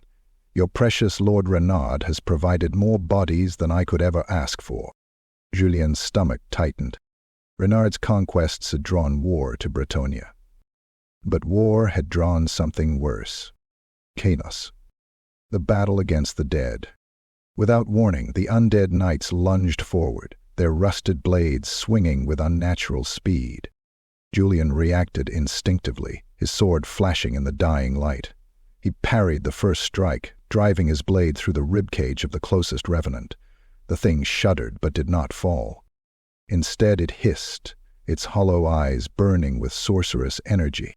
Julien ripped his sword free, pivoting to cut down another, his movements sharp and precise, but for every undead he felled, more rose in their place, their movements relentless, tireless. The necromancer watched with cold amusement. "You fight well," he observed, "but you cannot kill what is already dead." Julien gritted his teeth, blocking another blow. Steel alone would not win this battle. Faith. That was his only weapon. A knight's faith. Julien took a deep breath, centering himself. He had no grail to call upon, no sacred relic to wield. But he had his faith. And he had his oath. "Lady of the Lake, guide my hand." As he spoke, his blade seemed to shine, faint but unmistakable. A holy light, the last vestige of Bretonnia's sacred power, flickered along its edge. The necromancer stiffened. "Impossible," he murmured. "You are no Grail Knight. You have no right to wield her favor." Julien did not answer. He only fought. With newfound strength, he drove his blade through the chest of the nearest revenant. This time the magic binding it shattered, and the corpse collapsed into dust. The necromancer hissed in fury. "You dare, huh?" But Julien was already moving, cutting through the remaining undead with fury and faith. The creatures withered, their unnatural forms crumbling to nothing beneath his strikes. The necromancer staggered backward, raising a hand. Dark magic pulsed around him, but before he could complete his spell, Julien hurled his sword. The blade pierced the necromancer's shoulder, sending him stumbling to the ground. Julien lunged forward, grabbing the hilt and twisting it deeper. The necromancer screamed, dark energy splintering around him. "You have only delayed the inevitable," he spat. "The dead will rise again. Your warlord feeds my master's hunger, and soon—" Julien drove his knee into the necromancer's chest, knocking the breath from his lungs. "Enough," he growled. "Who are you? Who do you serve?" The necromancer grinned through the pain, blood trickling from his lips. "The true king of Bretonnia," he whispered. Then, with a final pulse of dark energy, his body disintegrated, leaving only a pile of ashen robes. Julien staggered back, breath heavy. The battle was over, but the war was only beginning. A war on two fronts. As Julien retrieved his sword, he gazed over the silent battlefield. Renaud sought to conquer Bretonnia, but his war had awakened something far worse. If the forces of chaos had come, then this was no longer a war for a throne. This was a battle for the soul of Bretonnia itself. Julien tightened his grip on his sword.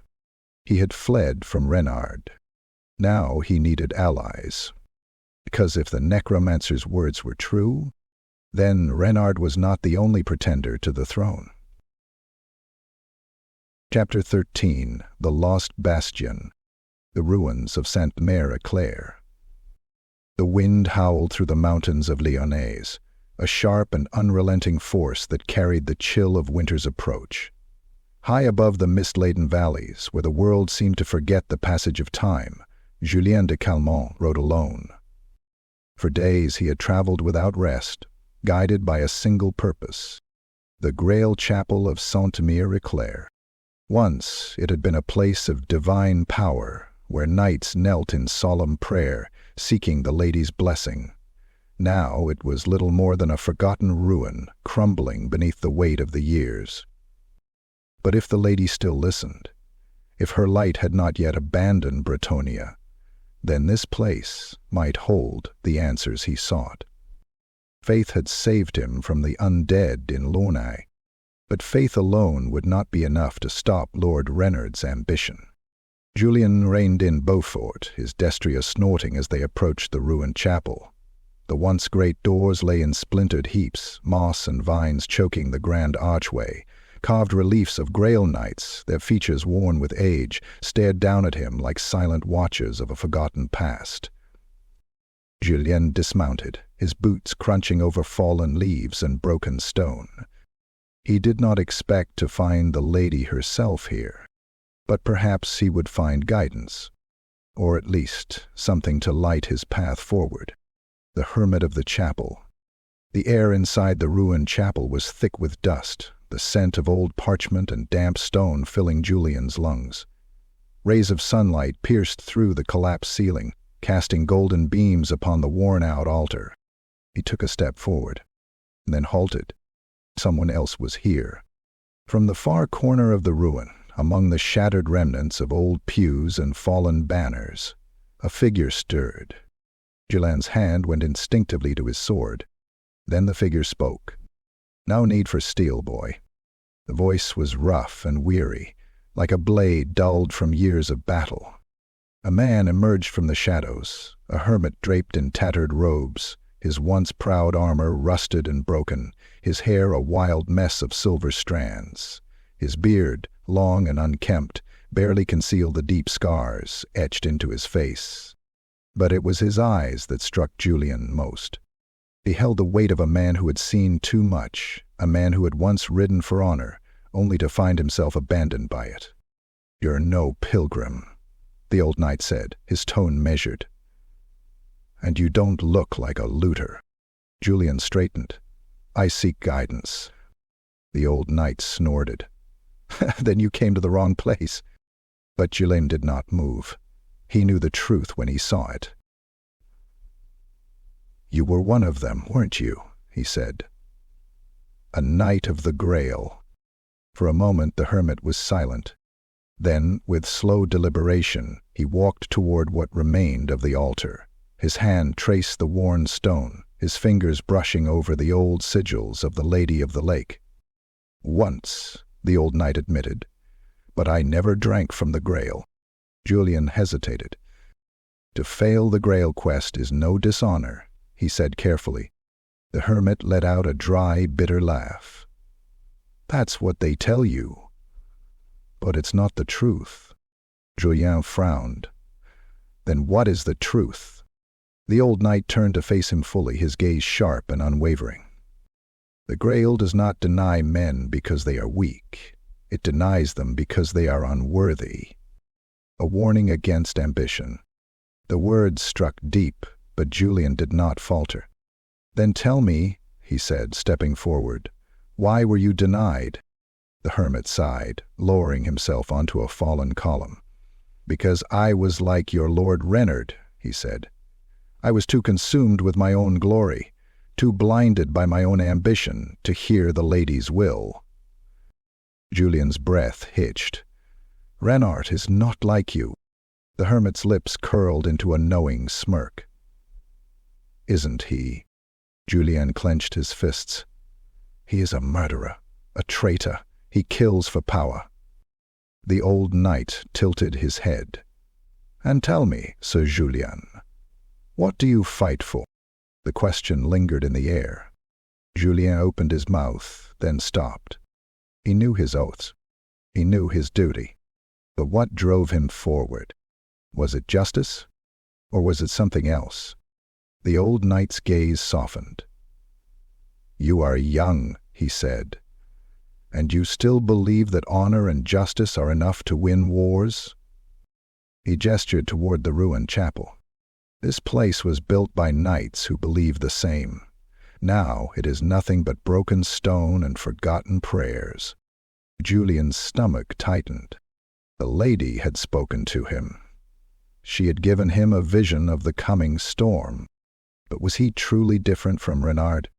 Would his own righteousness blind him, just as ambition had blinded his former lord?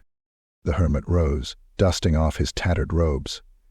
"If you wish to stop Reynard," he said, "then you must remember this. The greatest enemy of a knight is not the blade of his foe, but the blindness of his own heart." Julien swallowed hard. He had come seeking a sign. Instead, he had found a warning. A road unfinished. As Julien left the ruined chapel, he felt the weight of the hermit's words upon his shoulders. Reynard had not always been a traitor. He had once been a knight, an honorable man, and yet ambition had twisted him into something else. Could the same fate befall Julien? Or was there still a path where honor did not break beneath the weight of war? Julien tightened his grip on his sword hilt. He had no answers yet, but he would find them. He had no home, no lord, no army, but he had a purpose, and the road to justice had only just begun. Chapter 14. The Falcon's Flight. The roads of Lyonnais, a night without a lord. The forests and hills of Lyonnais were treacherous in the fading light, but Sir Julien de Calmont rode with purpose. For weeks he had been a lone fugitive, an exile hunted by his former allies, an oath-bound knight without a banner to call his own. But no longer. If Lord Reynard de Lyonnais sought to take Bretonnia's throne, he would have to fight for every step of the way. Julien would see to that. It was time to gather his own war band. Not an army, not yet, but a fighting force small enough to move unnoticed, swift enough to strike and disappear, loyal enough to fight for honor instead of ambition. A falcon does not fight with brute strength. It strikes with precision, and that is how Julien would fight. The first oath, Sir Armand de Rochemont. Julien rode through the highland passes, where one last stronghold of loyal knights remained, the ruined fortress of Rochemont. Once a proud castle, it had been abandoned years ago, its lord betrayed and slain in a feud between noble houses. Now, only ghosts remained, or so the world believed. But Julien knew better. He had met Sir Armand de Rochemont once before, years ago, a knight who had once been one of Duke Theobald's finest before treachery had left him a wandering warrior without a liege. A knight who had nothing left to lose.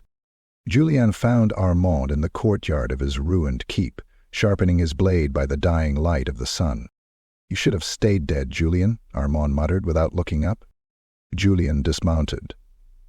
"And yet, here I stand." Armand studied him, his weathered face unreadable. "I heard what happened in Lyonnais. Renard declared you a traitor." Julien met his gaze. "Then let us be traitors together." Silence stretched between them. Then, slowly, Armand smiled. "I never liked that bastard anyway. One knight had sworn to fight. Julien needed more. The exiled knight. Sir Hector the Black. The next name on Julien's list was a gamble. Sir Hector the Black had been exiled from Bastion long before Julien's time, a violent man, a dangerous warrior, but also a knight who had been wronged by the very nobility he once served. Some called him a bandit, a sellsword, a rogue knight. But Julien knew the truth. Hector had no love for Renard, and hate was often a stronger bond than loyalty. He found Hector in a drinking hall deep in the borderlands, where outlaws and deserters gathered to avoid the reach of the law. The knight sat alone, his black armor battered and stained, his blade resting on the table beside his drink. "You've got nerve coming here, boy," Hector grunted, not bothering to look up. "You still know how to fight?" Julien asked. Hector chuckled darkly. "You looking to hire me?" Julien sat across from him, locking eyes. "I'm looking for men who want to kill Renard." At that, Hector finally smiled. A second knight had joined the cause. The band of the Falcon. Julien traveled across the duchies, gathering knights, outcasts, and soldiers who had no home and no master but who still believed in justice.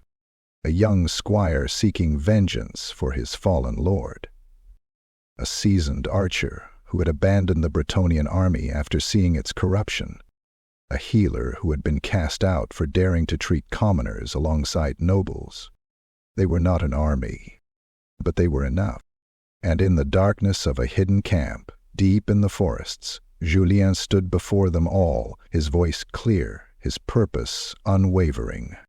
"We are few," he admitted, "but we do not need numbers to win this war." His eyes swept across them, seeing the fire in their faces, the hunger for battle. "Renard marches on Kuron," he continued. "He believes he is unstoppable. He believes he will take the throne without resistance." Julien drew his sword, holding it high. "He will show him that he is wrong."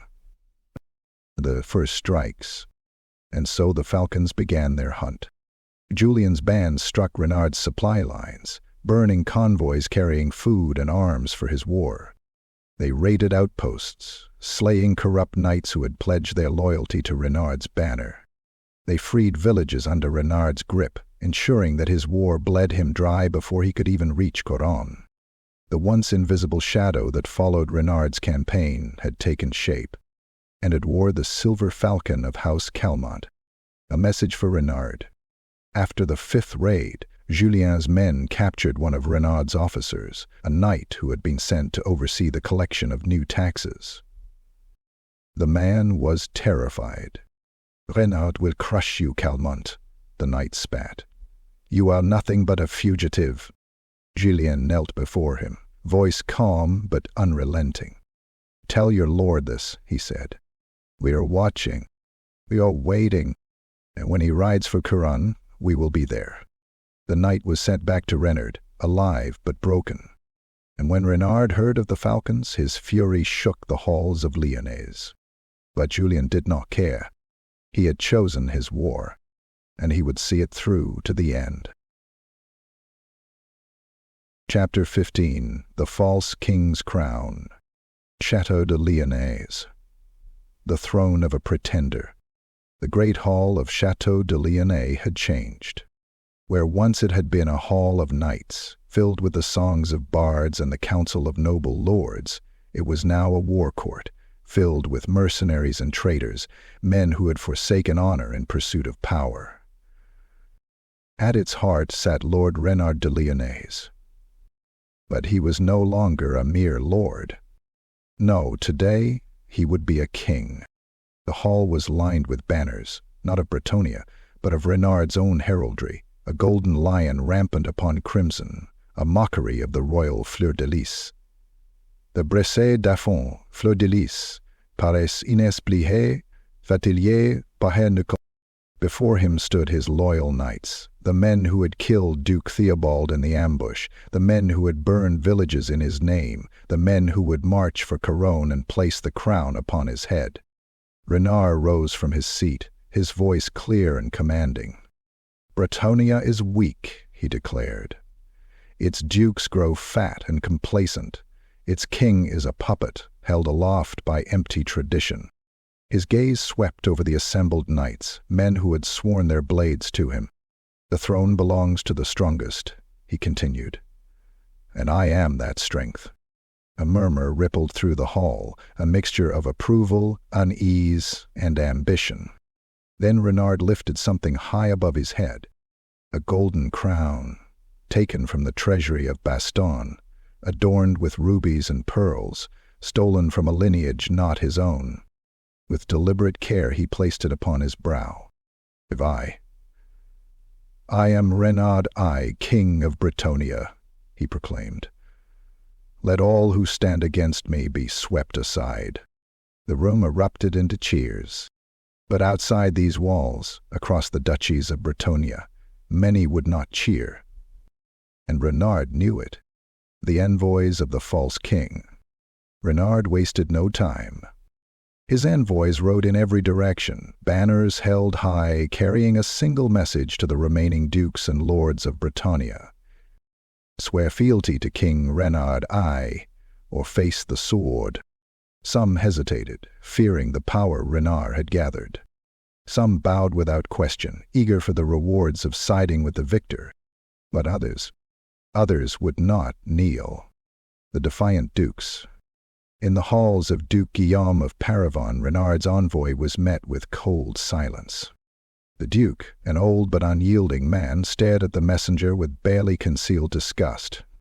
"You speak of a king," Guillaume said, his voice like steel. "Yet I see no crown anointed by the lady." The envoy straightened.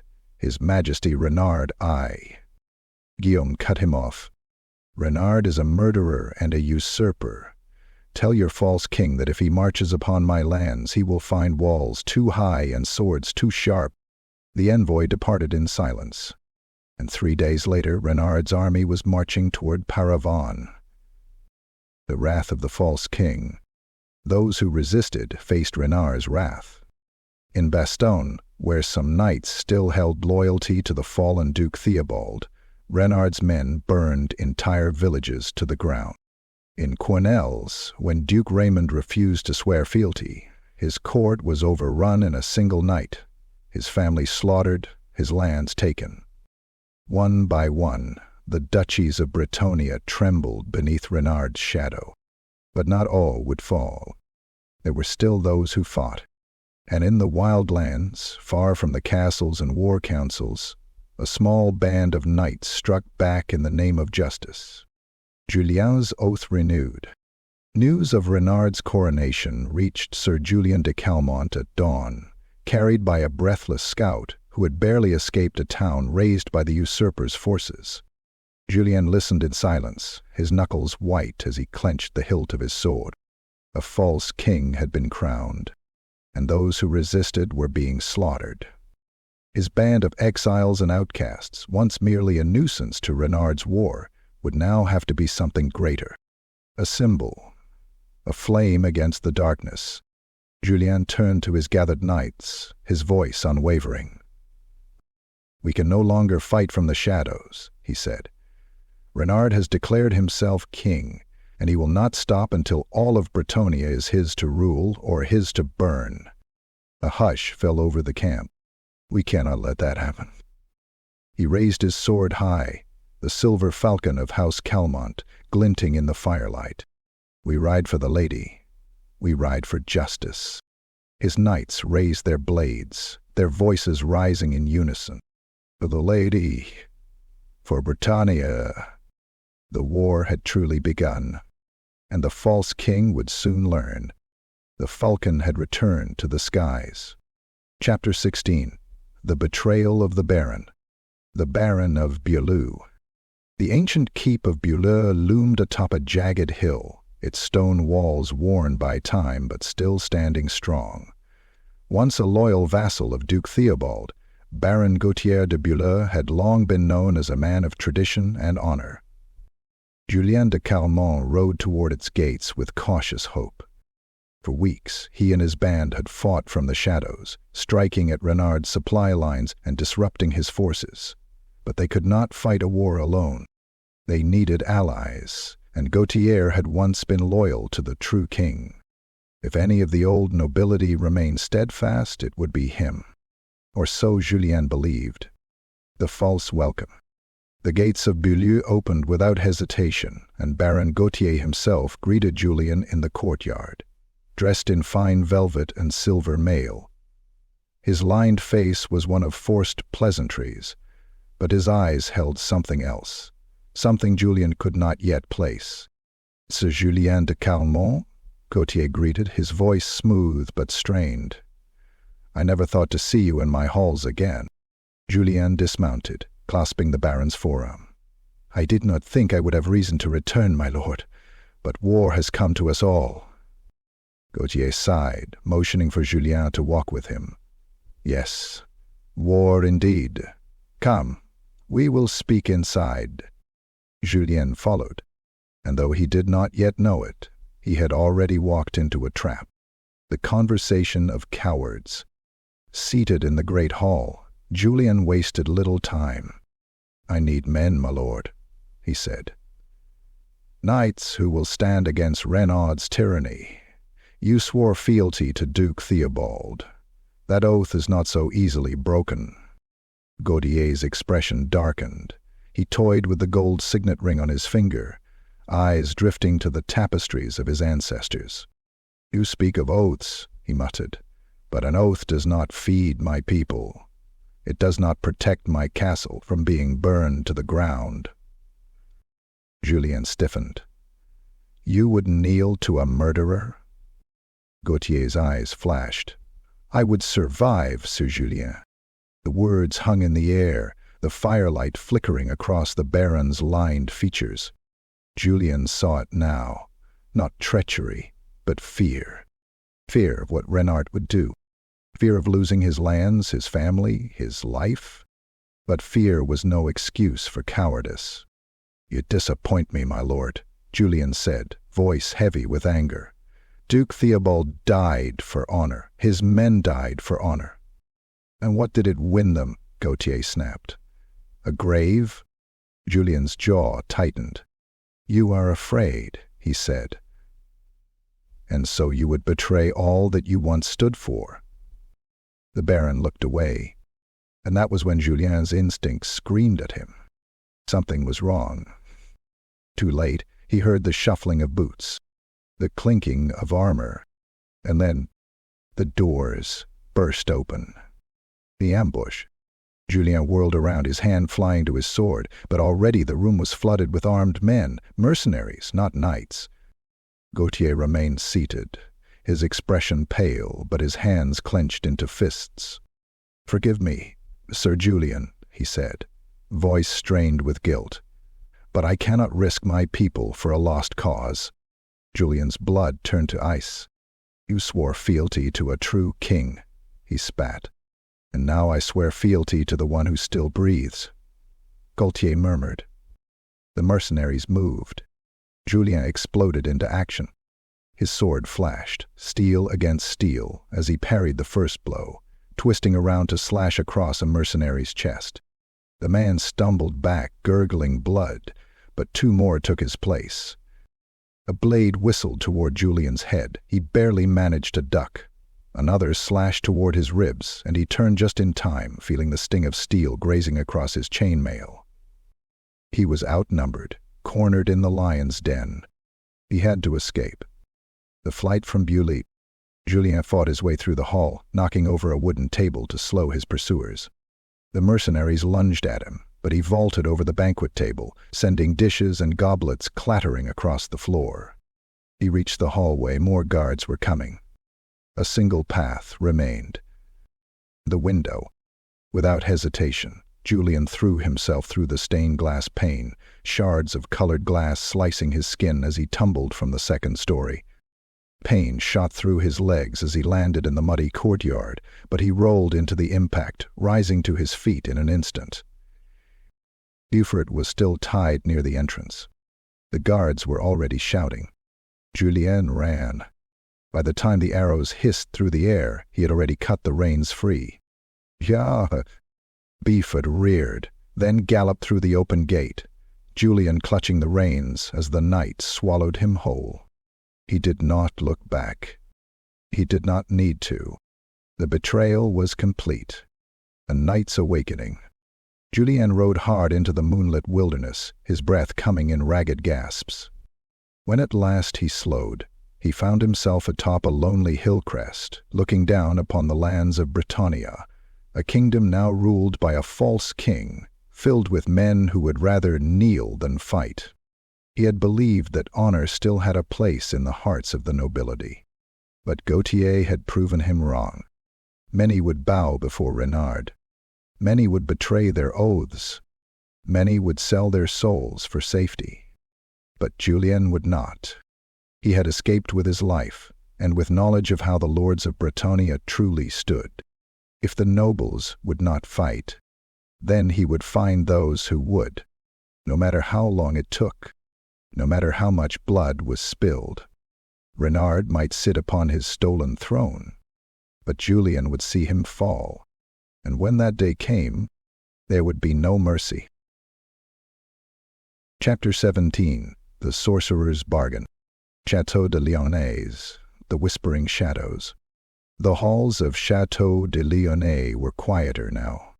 Where once they had echoed with the voices of noble knights and courtly revelry, they now lay drenched in shadow, filled with the whispers of conspirators and the flickering torchlight of uneasy men. Lord Renard de Lyonnais, now crowned King of Bretonnia, sat alone upon his stolen throne, fingers steepled beneath his chin. The cheers of his coronation had long since faded, replaced by the harsh realities of rule. Despite his victories, not all the dukes had bent the knee. The rebellious lords of Paravon, Bastion, and Bordello still defied him, rallying their banners against his claim. And worse still, his war bled his coffers dry. His knights whispered of an unseen enemy, a band of outlaws striking from the shadows, led by none other than Sir Julien de Calmont, the exiled traitor who refused to die. And in his darkest moments, Renard began to doubt. Was he truly the king Bretonnia needed? Or had he claimed a crown he could not hold? And then the shadows shifted, and a voice, smooth as silk and sharp as a dagger, pierced the silence. "You grow restless, my king." Renard did not flinch. He knew that voice too well now. From the darkest corner of the chamber a figure stepped into the dim light, its robes black as midnight, embroidered with arcane symbols that seemed to writhe in the firelight. Malak, the sorcerer who had come to his court months ago, the adviser who had whispered words of power in his ear. The shadow that followed his every step. The tempter's words. Renard exhaled slowly. "You overstep, Malachar," he murmured. I did not summon you." The sorcerer smiled, his pale lips curling at the edges. "And yet, here I am." Renard studied him, searching for the same unease he had felt when they had first met. Malachar had appeared in his court not long after Theobald's death, offering counsel, wisdom, and visions of conquest. He was no mere court wizard. He did not deal in petty tricks or illusions. His magic was darker, something that seeped into the soul, something that whispered of forbidden power. And yet Renard had not dismissed him, because Malachar had been right. He had foreseen victory in Bastion. He had warned of treachery before it came. And now here he stood, with more secrets to share. Renard leaned forward, his eyes narrowing. "Speak," he commanded. Malachar's eyes gleamed like polished obsidian. "The war does not favor you, my king," he said smoothly. "Your enemies grow bolder. The falcon and his rebels harass your supplies. The dukes plot against you in secret." Renard ground his teeth. "I am aware." Malachar inclined his head. "Then you also know that chivalry will not save you." Renard's fingers curled into a fist. "Careful, sorcerer," he warned. But Malachar only smiled wider. "Aye, yes. Chivalry," he mused. "That sacred code. That guiding light. Tell me, my king, did chivalry save Duke Theobald?" Renard's breath caught, but he said nothing. "Did chivalry spare the villages that burned?" Malachar continued. "Did chivalry give you the crown?" Silence. Then, softly, Malachar took another step forward. "You did not win by honor, my king," he whispered. "You won by power." Renard stared into the fire, his mind at war with itself. Malachar took another step. "And if you wish to keep your throne, you will need more. The forbidden path." Renard exhaled slowly. He had never trusted sorcery. Magic, true magic, was a force that no knight should wield. And yet, had he not already forsaken the old ways? Had he not cast aside his oaths for the sake of the throne? Was he not already damned in the eyes of the lady? What difference did one more sin make? Renard turned to face the sorcerer fully, his expression unreadable. "What are you offering?" he asked. Malachar's smile widened. "There are ways to ensure your victory," he murmured. "Ways that your enemies dare not even consider." Renard's heart pounded. He should say no. He should banish this snake from his halls. But instead he found himself listening. The first step into darkness.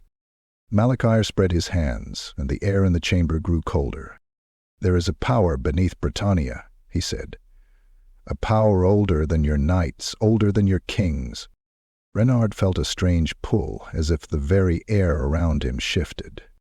"I can show you how to harness it," Malachar continued, "to break your enemies before they even take the field." Renard swallowed. "Must I do?" Malachar's black eyes gleamed. "There is a tomb," he said, "lost in the marshes of Mousillon. A relic rests there." Renard frowned. "A relic?" "A blade," Malachar whispered. "A sword forged in an age before Bretonnia, a weapon that can turn the tide of battle itself." Renard felt his fingers twitch. The temptation was strong. With such a weapon, he could crush his enemies. With such a weapon, no knight, no rebel, no would-be king could stand against him. Malachar's voice was silk and steel. "Take the sword, my king," he whispered, "and all of Bretonnia will kneel before you." Renard said nothing, but the silence was answer enough. Malachar smiled, and in the flickering torchlight of the great hall, the last remnants of Lord Renard de Lyonnais faded away. Only the false king remained. Chapter 18. The Siege of Kuron. The March of the False King. The banners of Lyonnais stretched across the fields, a sea of crimson and gold, rippling under the storm-laden sky. Renard I, the false king of Bretonnia, rode at the head of his vast army, his blackened steel armor gleaming beneath the overcast heavens. Behind him marched 10,000 men, a force unlike any Bretonnia had seen since the days of King Louis Léoncoeur. Knights, mercenaries, foot soldiers, and sorcerers whispered in the dark. Ahead of him stood Kuron, the heart of Bretonnia, the last obstacle between him and the throne. Reynard had come to claim it. The defenders of Kuron. The walls of Kuron loomed high, a bastion of chivalry and faith, adorned with the fleur-de-lis of Bretonnia. Atop the battlements stood Prince Louis de Bretonnia, heir to the true throne. A young man, barely 20 but already hardened by war. His father, King Philip, had disappeared when Renard's rebellion began, presumed dead, slain by treachery.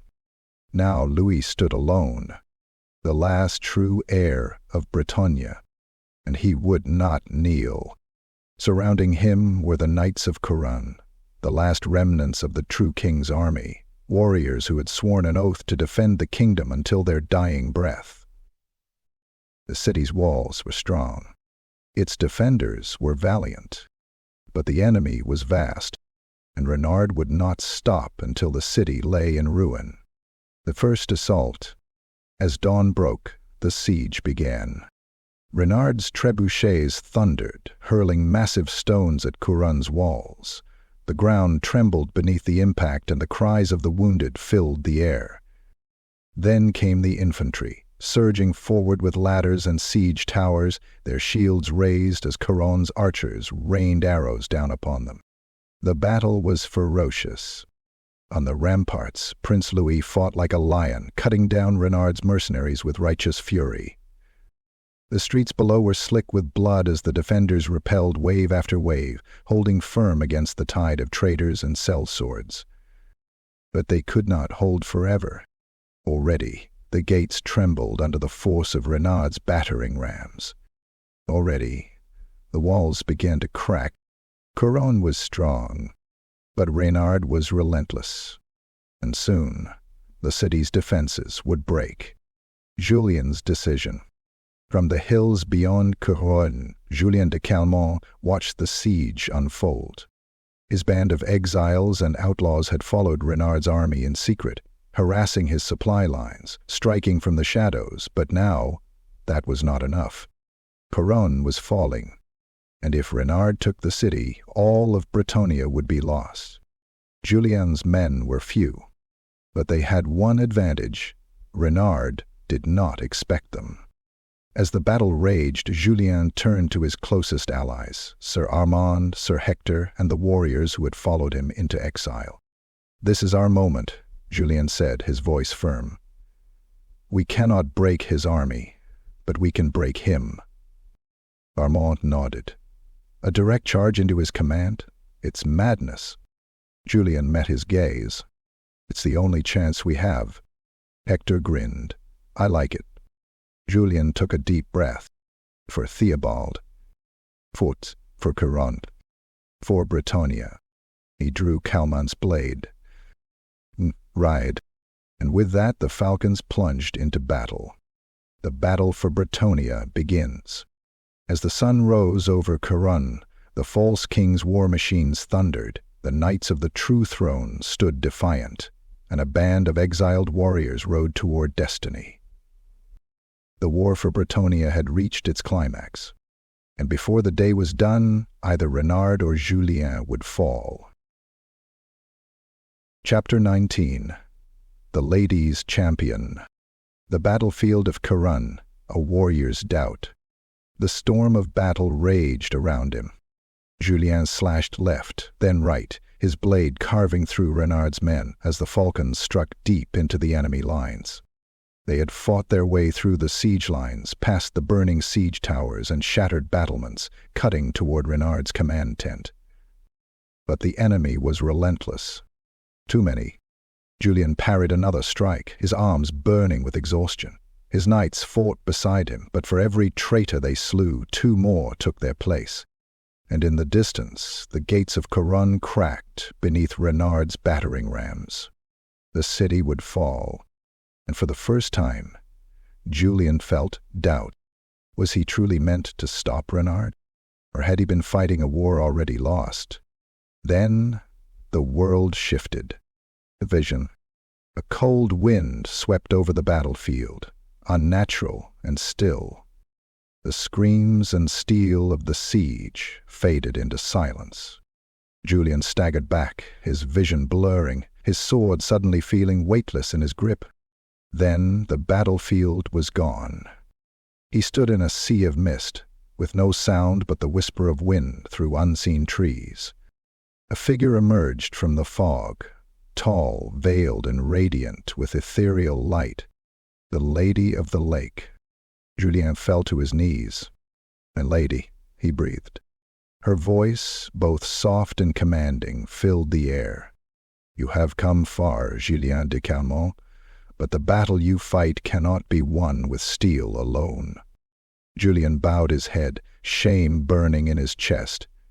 "I have failed," he whispered. "Renard's army is too strong. I cannot stop him." The lady stepped forward, lifting his chin with a gentle touch. "You're not meant to fight alone." Julien frowned. "Then what must I do?"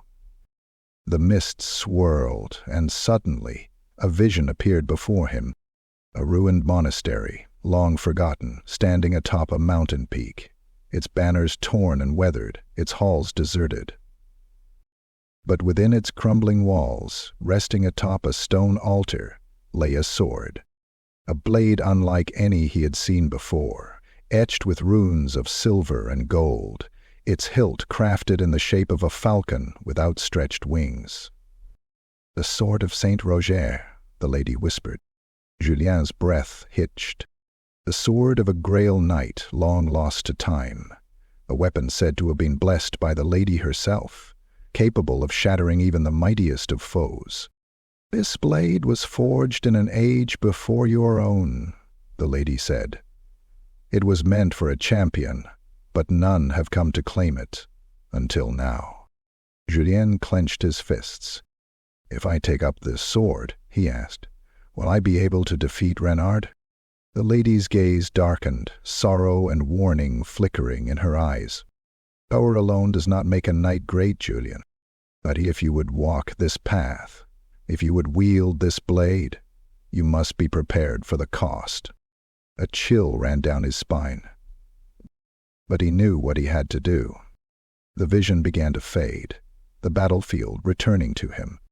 And as the chaos of war crashed around him once more, Julien whispered, "Where do I find it?" And the lady's voice answered in the wind, "Seek the monastery of Saint Roger, where the mountain meets the sky." Then the vision was gone. A new purpose. Julien's breath came hard and fast, his pulse thundering in his ears. The battle raged, but his path was now clear. "Hold back," he shouted, raising his sword. "We must leave this place." His knights hesitated. They had fought to reach Renard's lines, to strike at the false king. But Julien knew the truth now. Renard could not be defeated by steel alone. Not yet. "Trust me," he urged, locking eyes with Sir Armand and Sir Hector. A moment of uncertainty, then they nodded. With one last defiant strike, the falcons broke away from the siege, vanishing into the forests. Their mission was not done. They had one last journey to make. To the lost monastery, to the blade that could change the fate of Bretonnia itself. The road to the monastery. As the falcons rode through the night, Julien felt the weight of destiny upon his shoulders. He had fought for justice. He had fought for honor. Now he would fight for Bretonnia's very soul. The path ahead would be long and perilous. Renard's spies would seek them out.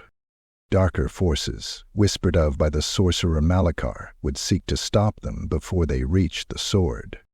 But Julien did not waver. The lady had spoken. The blade was waiting, and when he claimed it, he would return, not as a fugitive, not as an outlaw, but as the lady's champion, and the false king would fall. Chapter 20. The Trial of the Falcon. The Ruins of Saint-Rogier. The monastery of Saint-Rogier stood atop the highest peak of the Grey Mountains, its crumbling walls barely holding against the wind. Once it had been a place of pilgrimage, where Grail knights sought solitude and enlightenment before their final quest. Now it was abandoned, lost to time. Yet, within its hollow halls, something still lingered. A presence, ancient and unseen, waiting for the one who would claim the sword. Julien dismounted, his breath visible in the frigid air. His men, Sir Armand, Sir Hector, and the few remaining falcons, waited at the monastery's base, their gazes filled with unspoken concern. "This is something I must do alone," Julien said, voice steady. Hector gave a crooked grin. "You say that like we'd argue." Armand placed a hand on Julien's shoulder. "Go, we will guard the path." Julien nodded, then turned toward the broken archway, stepping into the cold darkness of the ruin. He was ready, or so he thought. The first trial, the judgment of his father. The moment Julien crossed the threshold, the world shifted. The ruins disappeared, replaced by a grand hall of shining marble, its banners rich with the silver falcon of House Calmont. It was home. A voice, deep and commanding, echoed across the chamber. "You do not belong here, Julien." Julien's heart clenched. Atop the high seat of the hall, staring down with cold disapproval, sat Lord Julien de Calmont, Julien's father. The man he had idolized. The man who had been everything he wished to become. And the man who had died before Julien could ever prove himself worthy. Julien took a step forward. "This isn't real." His father's hazel eyes darkened. "Then why do you hesitate?" Julien gritted his teeth. "You are not here," he said, more to himself than to the vision. "You died in battle. I am fighting for Bretonnia, as you would have wanted." His father's voice was like steel. "Do not lie to yourself, boy. You do not fight for Bretonnia. You fight for your own pride." Julien flinched, but did not look away. "You seek glory, not justice. You fear being forgotten. You wish to surpass my name, to make the world remember you as something greater than what you are." Julien's hands curled into fists. Was that true? Had his war against Renard been about justice, or had it been about himself? His father rose from the high seat, descending the stairs, drawing a sword as he walked. "If you fight for yourself alone," he said, raising his blade, "then you are not worthy to wield the sword of a true knight." With lightning speed he lunged forward, his blade flashing. Julien barely raised his own sword in time, the impact sending him to his knees. "You are not real," Julien snarled. "I will not fight a ghost." His father's eyes burned. "Then prove it." The blade descended again, and Julien did not block it. Instead, he let it strike his chest. The steel passed through him like mist. The hall shattered like glass, the vision fading. The first trial had ended. The second trial, the weight of failure. Julien stumbled, his breath coming hard. The monastery's halls twisted around him, reshaping into something new. A battlefield of corpses stretched endlessly before him, Bretonnian banners torn and stained with blood. And at the center, pierced by arrows and spears, lay his men. Sir Armand, Sir Hector, every falcon who had followed him. Dead. Julien's stomach turned. "No, no, this isn't right." A voice, his own voice, answered him. "This is your future." Julien turned, and before him stood a mirror image of himself, clad in blackened armor, his blade dripping with blood. "You cannot stop Renard," the reflection said coldly. "You will fail, just as Theobald failed, just as all who resist power fail." Because might makes right. Julien shook his head, stepping back. No, that is not our way. His dark reflection sneered. You are weak. Then let me be weak, Julien growled, gripping his sword. I would rather die a knight than live a tyrant. His reflection lunged forward, blade aimed for Julien's heart, but this time Julien did not raise his sword. He stood his ground, letting the strike pass through him. The illusion crumbled, and Julien stood alone in the silent hall once more. The final trial, the temptation of peace. A soft wind blew through the monastery. Julien looked up, and before him stood a different vision. A peaceful village, untouched by war. A home where knights no longer bore swords, where banners no longer flew over battlefields. And in that village, standing beside a small cottage, was a woman with warm eyes and a gentle smile, reaching out her hand. You can leave all of this behind, Julien, the voice whispered. No more war, no more pain, no more fighting. You do not have to be a knight anymore. Julien stepped forward, his heart aching. Could he walk away? Could he live a quiet life, free from battle, free from bloodshed? He wanted to, but then he remembered the fallen. He remembered Theobald's murder. He remembered Renard's tyranny.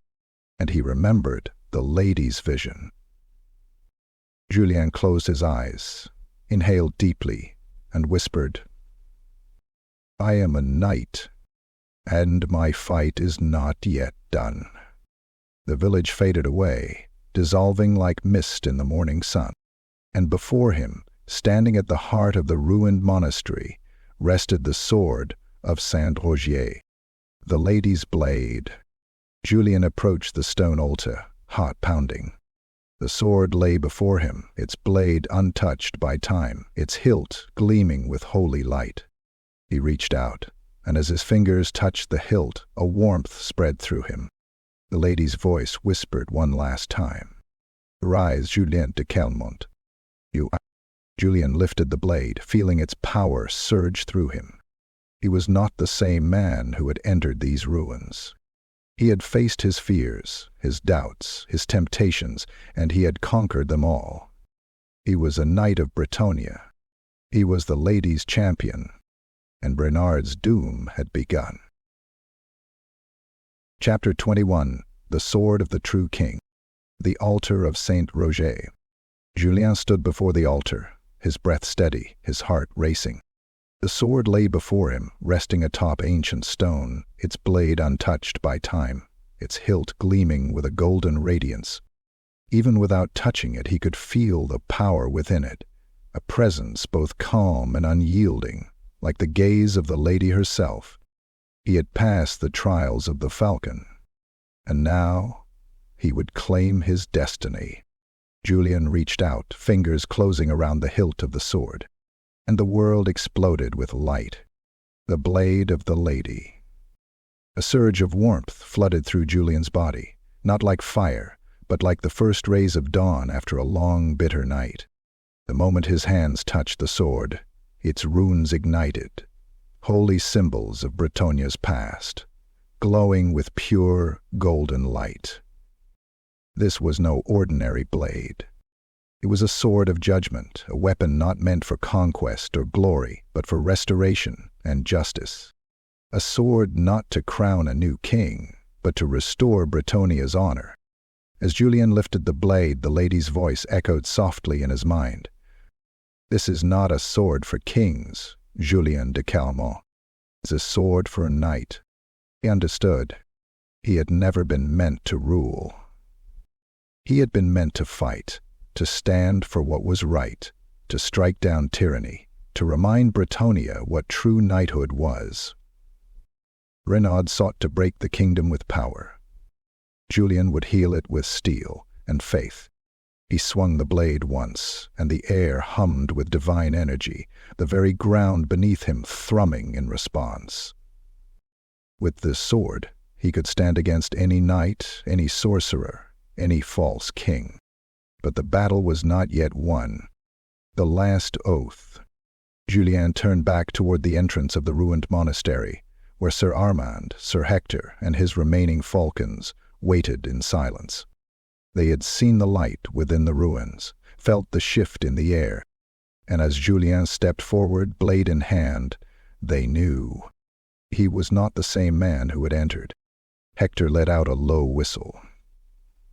"Well, damn, I guess you found what you were looking for." Armand, ever the serious one, inclined his head. "The lady has blessed you, Julien. But what now?" Julien gripped the hilt of the sword, feeling its weight settle into his palm like an extension of himself. He looked to his men, to the knights and outcasts who had followed him this far, to the last true defenders of Bretonnia.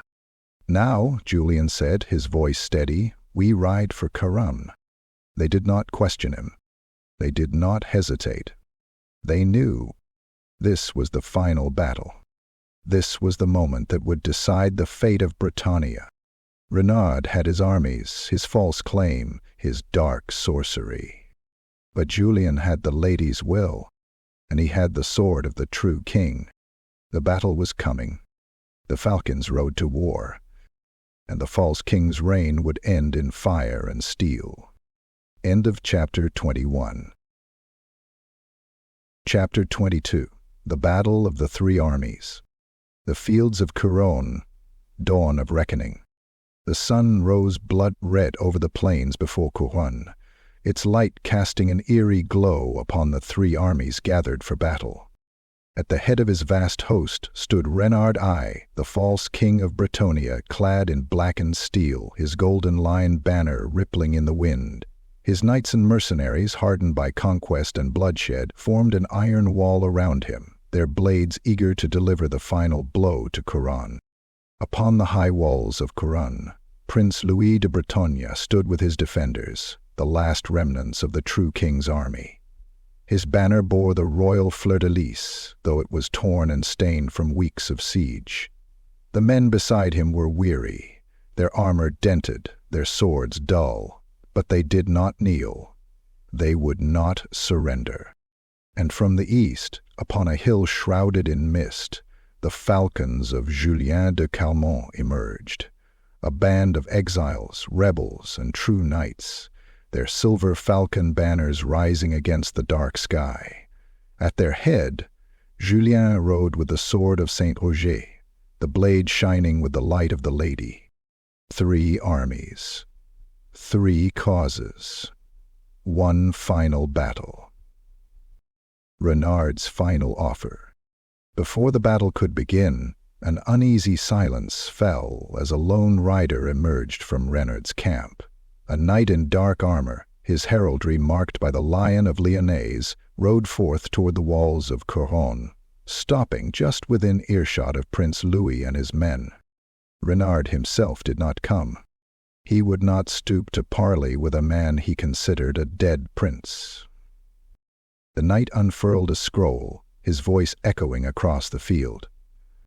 "Prince Louis of Bretonnia, son of the dead king, your city is surrounded, your allies are few, and your fate is sealed. Renaud I, king of Bretonnia, offers you mercy. Kneel before him, and you may yet live. Resist, and Kuron shall burn." Prince Louis did not answer at first. Then he lifted his sword high, and in a voice that carried over the battlefield, he declared, "I kneel to no tyrant. Come and take my city if you dare." A cheer rose from the defenders, and the knight from Renaud's camp turned his horse, riding back in silence. Renaud had his answer, and the siege would end in blood. Julien's final warning. As Renaud's army prepared for war, another rider broke from the falcon's camp, galloping alone toward Renaud's war host. Julien. He rode past the siege lines, past the mercenaries who whispered at his approach, past the knights who once would have called him a brother. And before the false king's command tent, he reined in Beaufort, his destrier's breath steaming in the cold air. Renaud stood waiting, clad in blackened steel, his golden lion emblazoned on his breastplate. By his side stood Malachar, the sorcerer, his robes fluttering in the unnatural wind. Julien dismounted. "You should not have come," Renard said, his voice calm and cold. Julien held his ground. "This is your last chance, Renard. End this war before it damns you further." Renard let out a bitter chuckle. "You speak of damnation, Julien, and yet you wield the sword of a dead man. Do you think that makes you a king?" Julien shook his head. "I do not need to be king. I only need to be the one who stops you." Renard's expression darkened. "I was your lord once, Julien, and you betrayed everything we stood for," Julien said, his grip tightening on his sword hilt. Renard exhaled, a shadow of something almost like regret flashing in his eyes. Then it was gone. "You have chosen your side," he said. "Now you will die with it." Julien turned his horse. There was no more room for words. The battle had begun. The clashing of kings and knights. The first charge shook the earth.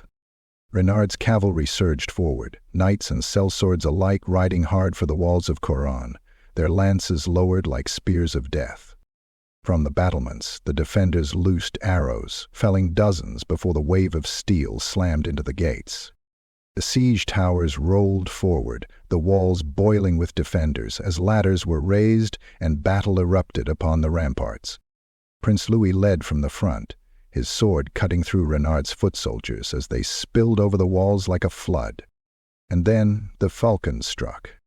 Julien's rebels hit Renard's flank like a storm, smashing into his rear guard, cutting through the knights and mercenaries that had grown too confident in their numbers. They were few, but they were fast. They struck and withdrew, forcing Renard's army to fight on two fronts.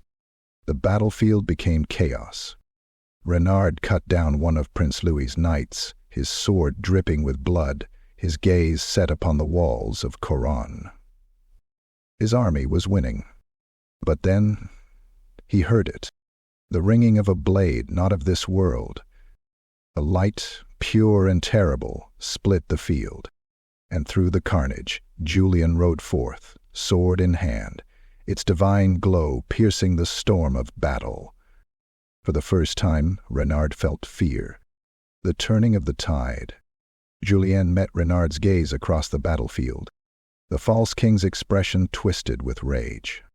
"You think a sword will save you?" Renard roared. Julien raised the sword of Saint-Roger, its light shining across the field.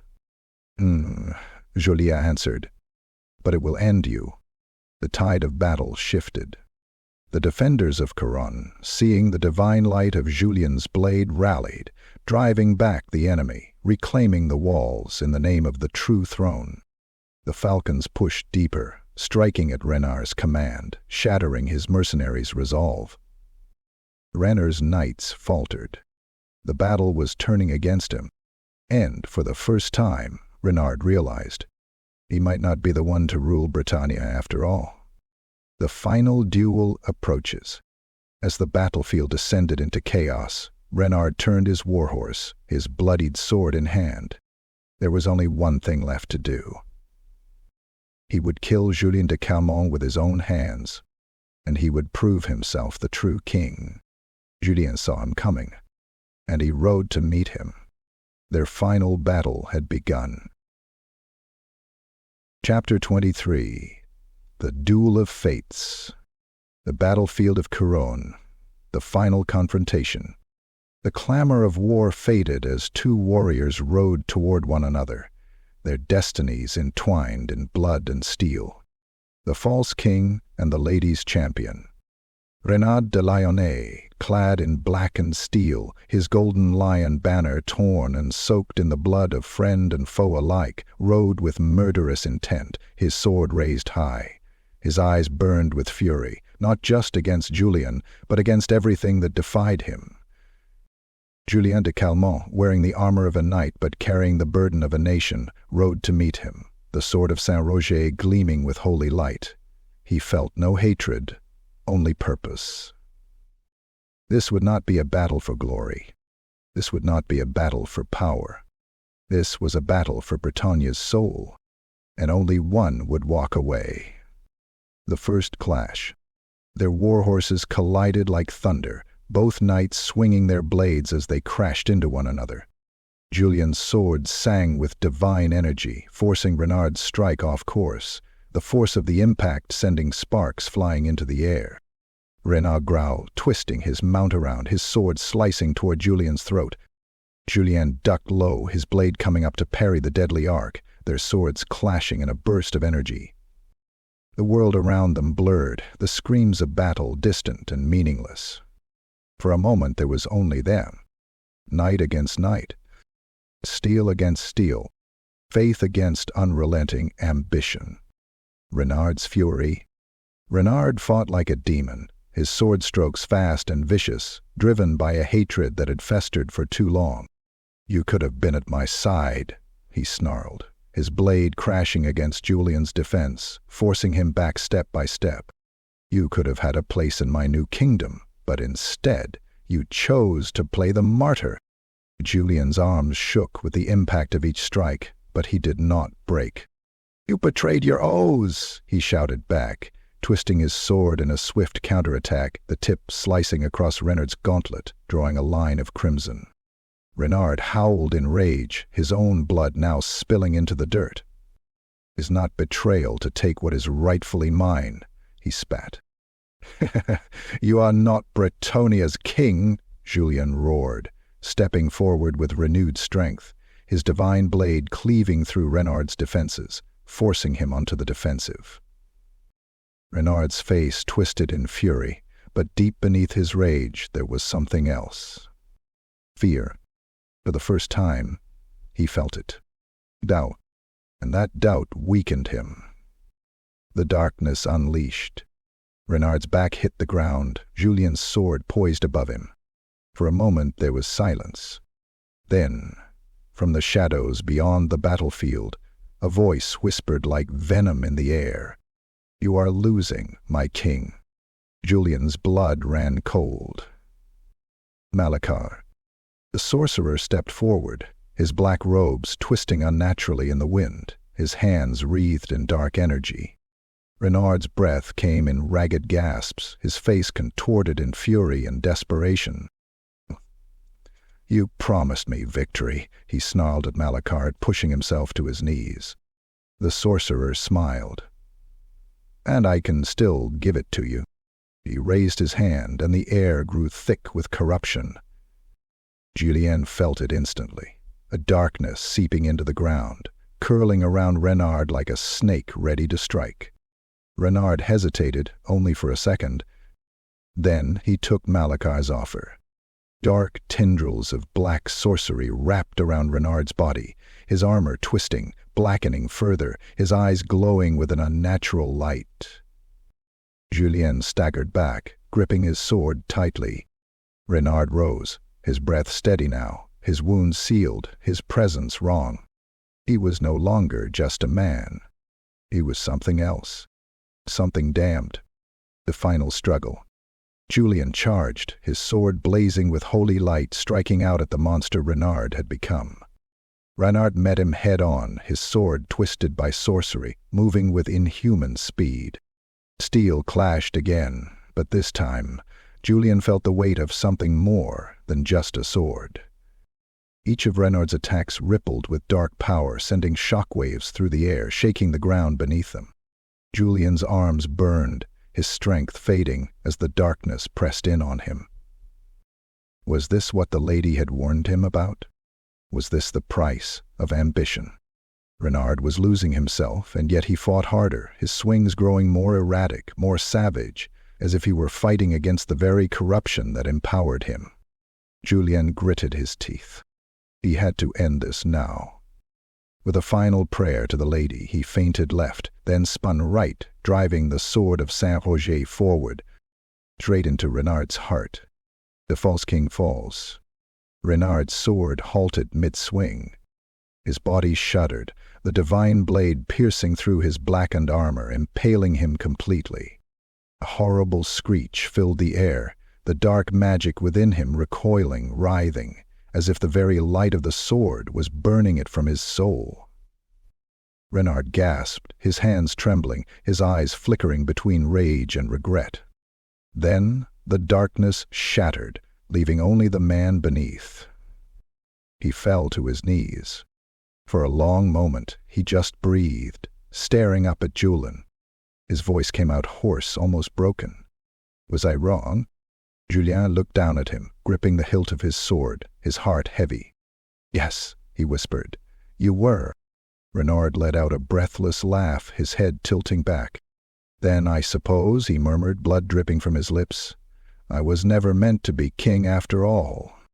His eyes dimmed. And with that, Renard de Lyonnais fell, his golden lion banner sinking into the mud beside him. The false king was dead, and the war was nearly over. Chapter 24. The Breaking of the False King.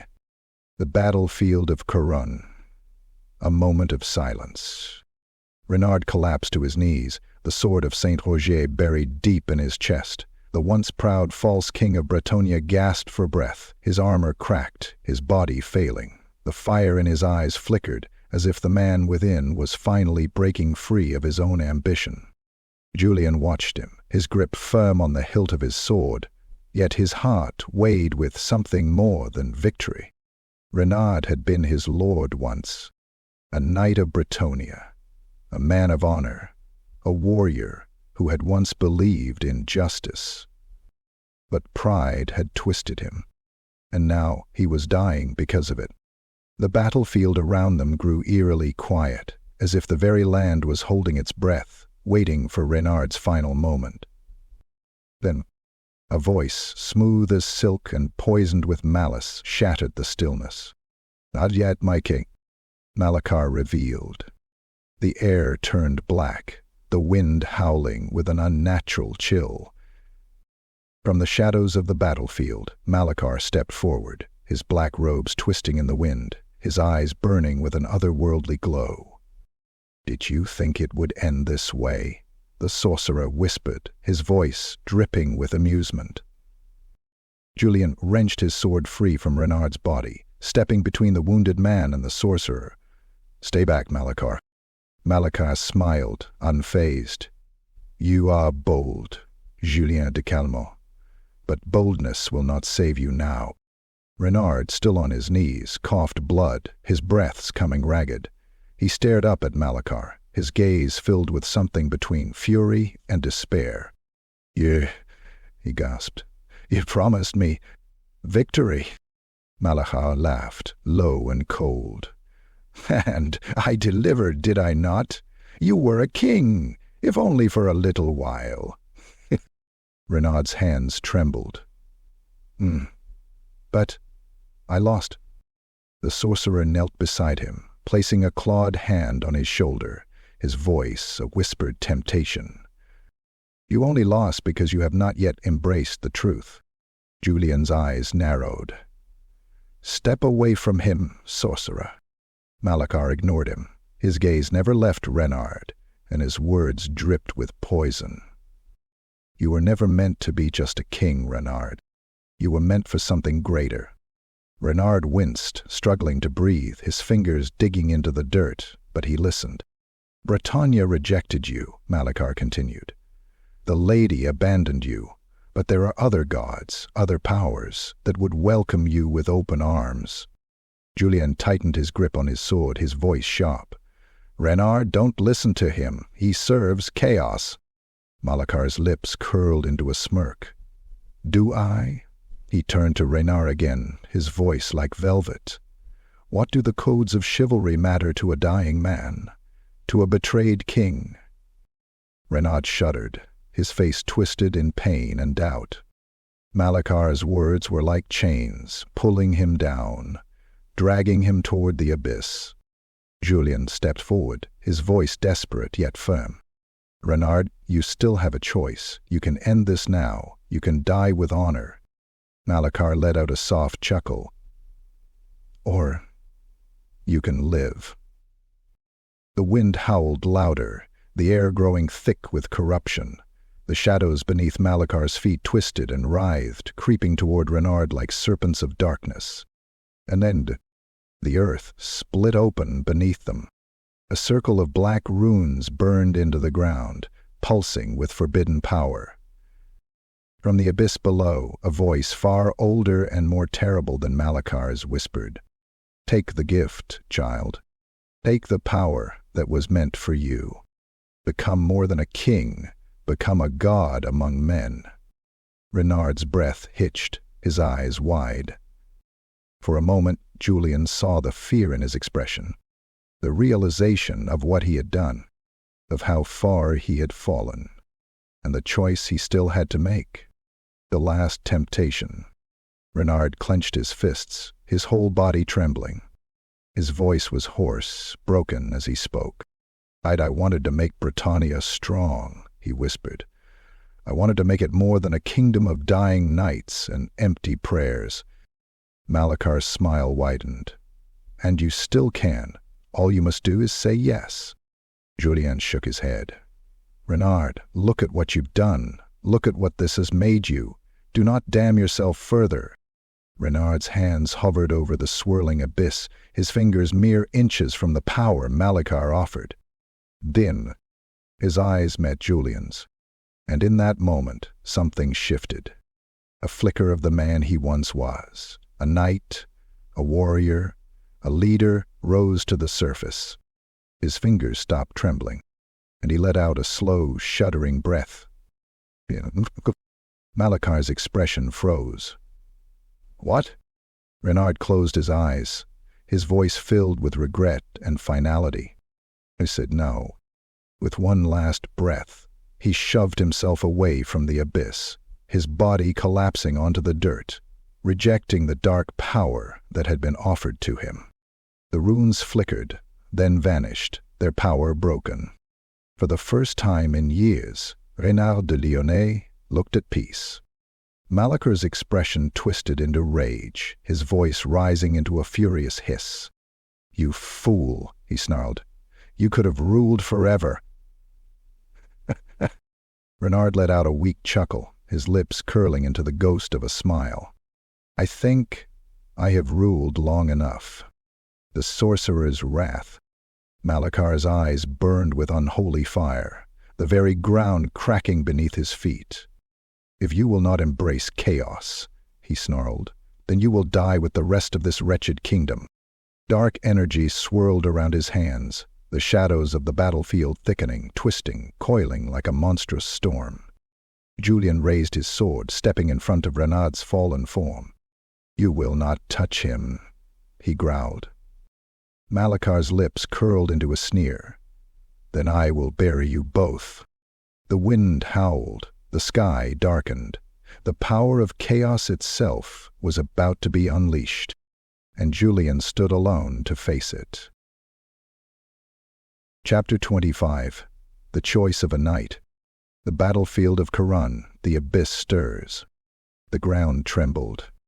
The air thickened, choking with unseen malice as dark tendrils rose from the shattered earth, clawing toward the sky.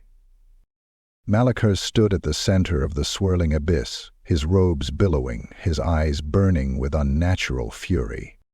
"You had your chance, Renard," he hissed. "I offered you dominion over Bretonnia, and you threw it away for what? Honor? A knight's foolish pride?" Renard groaned, clutching his chest, his body weak from his wounds, but his mind, his will was clear now. Julien stood over him, the sword of Saint-Roger raised, its divine glow holding back the growing darkness. This was not a battle between men anymore. This was a battle for the soul of Bretonnia itself, and Renard finally saw it. All his life he had believed that strength was the only truth, that power was the only path to save Bretonnia from decay. But he had been blind. Malakar had never been his ally. He had been a parasite, feeding on his ambition, twisting his dream of a stronger kingdom into something monstrous. Renard gritted his teeth. He had lost everything. His title, his kingdom, his army. But he still had a choice. He could die a tyrant, or he could die as a knight. The last defiance. With one final effort, Renard forced himself to his feet. His sword, still bloodied from his duel with Julien, felt heavier than ever, but he lifted it nonetheless. Malakar's twisted grin faltered as Renard turned to face him. "I was a fool," Renard said, his voice hoarse but steady. "A blind man led by the whispers of a snake." Malakar's fingers curled into claws, dark magic crackling at his fingertips. "You dare turn against me now?" Renard nodded once. Then, with all the strength he had left, Renard charged the sorcerer. The sorcerer's fury. Malakar lashed out, his sorcery striking like a whip of black fire slamming into Renard's chest. The false king staggered, his armor cracking, his flesh burning with unnatural pain, but he did not stop. With a roar of defiance, he drove his sword forward, slicing through the air, and Malakar barely leapt back in time, the edge of the blade carving a deep gash in his arm. The sorcerer let out a hiss of pain, his black blood dripping onto the earth. For the first time, Malakar's expression shifted from amusement to rage. "You would rather die on your knees than take the power that was meant for you," Malakar snarled. "You are weak." Renard spat blood, his grip on his sword tightening. "If weakness means rejecting you, then let me be weak." Julien, watching from a short distance, felt something shift in his heart. This was not the same Renard he had fought against minutes ago. This was not the ruthless tyrant who had murdered Duke Theobald and burned Bretonnia's villages. This was a man who had realized his mistake too late. This was a knight making his last stand. The awakening of chaos. Malakar's snarl twisted into a grin. "Fine," he whispered. "And then you shall all die together." He lifted his arms, his voice booming across the battlefield. "Your time is done, mortal kings. Let the gods claim what is rightfully theirs." The earth beneath them cracked open. A shockwave of dark energy erupted from Malakar, sending both Renard and Julien staggering back. The abyss that had begun as mere shadows now boiled over, tendrils of pure chaos twisting into monstrous forms. From the rift, something massive stirred.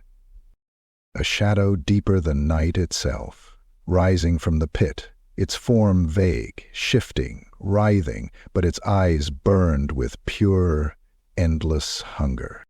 Julien's breath caught in his throat. Renard's fingers clenched around his sword hilt. This was no longer a battle for a throne. This was the battle for Bretonnia's very existence. And they were out of time. The last stand begins. Julien turned to Renard, his voice urgent. "We'd have to stop him." Renard let out a ragged breath, nodding. "I know. They were not allies. They were not friends. But in this moment, they stood together, two knights against the darkness that threatened to consume their homeland. Malakar's laughter filled the air, his power surging. "Come, champions of Bretonnia," he taunted. "Let us see if your swords can cut through the will of the dark gods."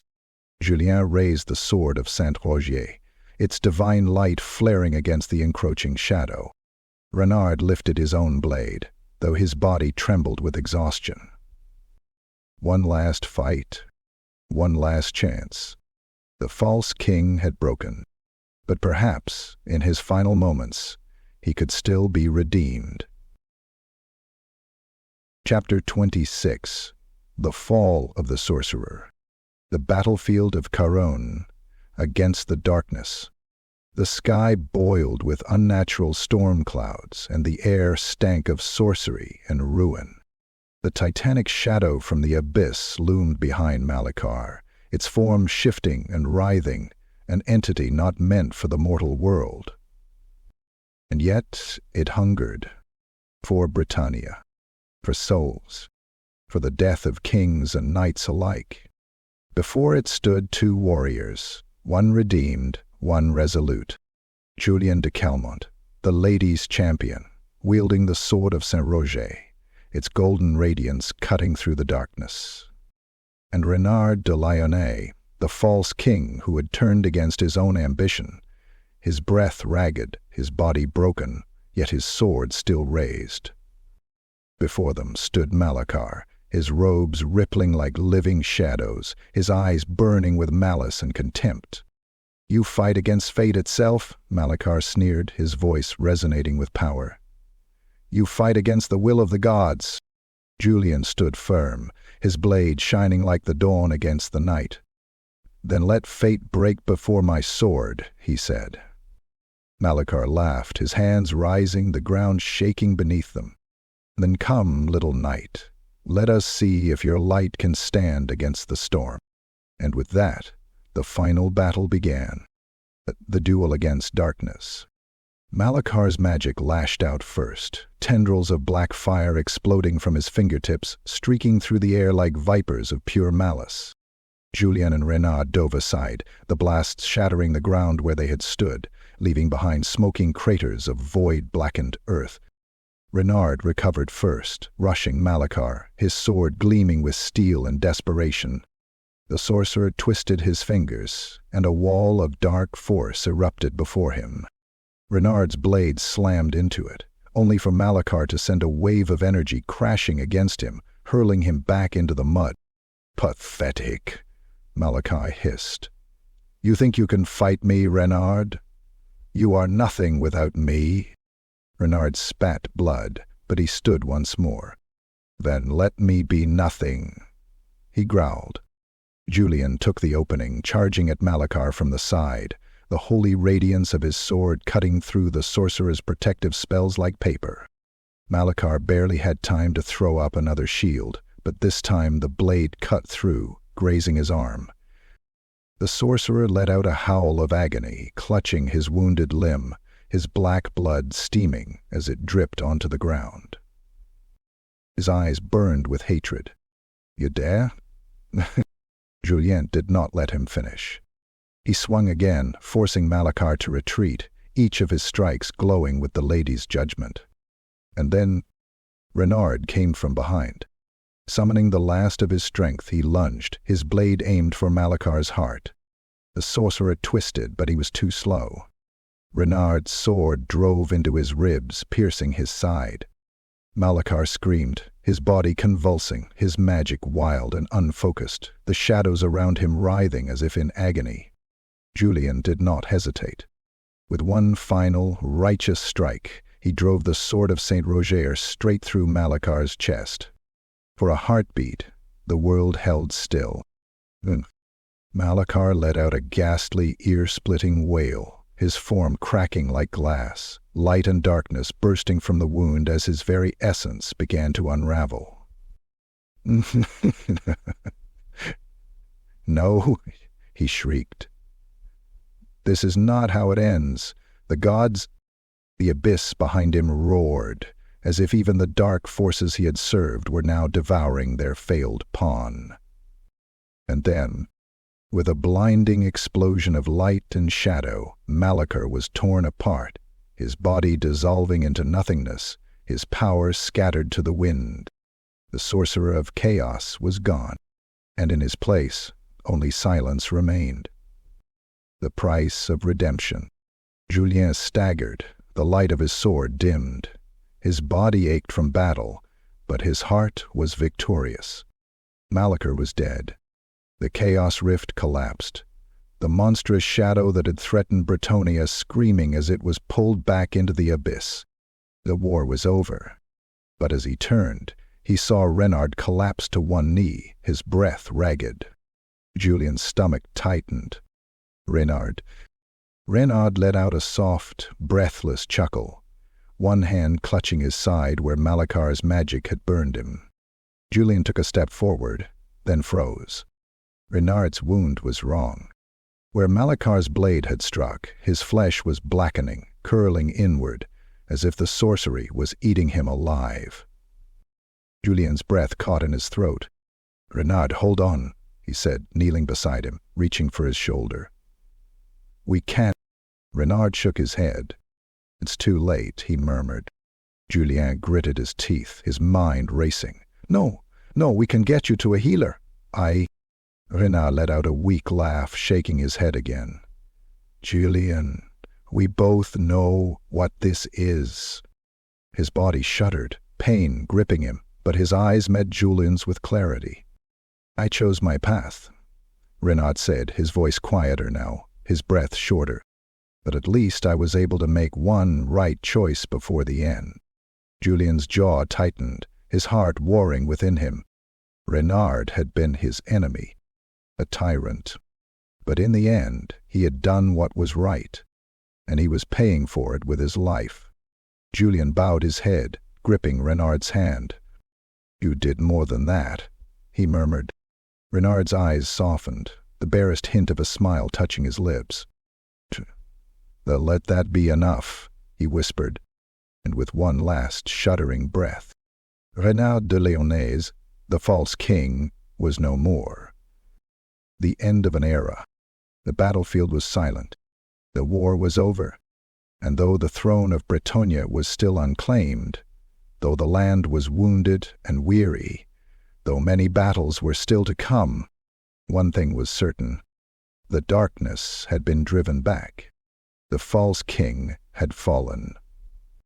And Bretonnia's honor, though bloodied, remained unbroken. Julien stood, gripping the sword of Saint Roger, its blade still faintly glowing in the morning light. He turned toward the horizon, toward the future that awaited his kingdom.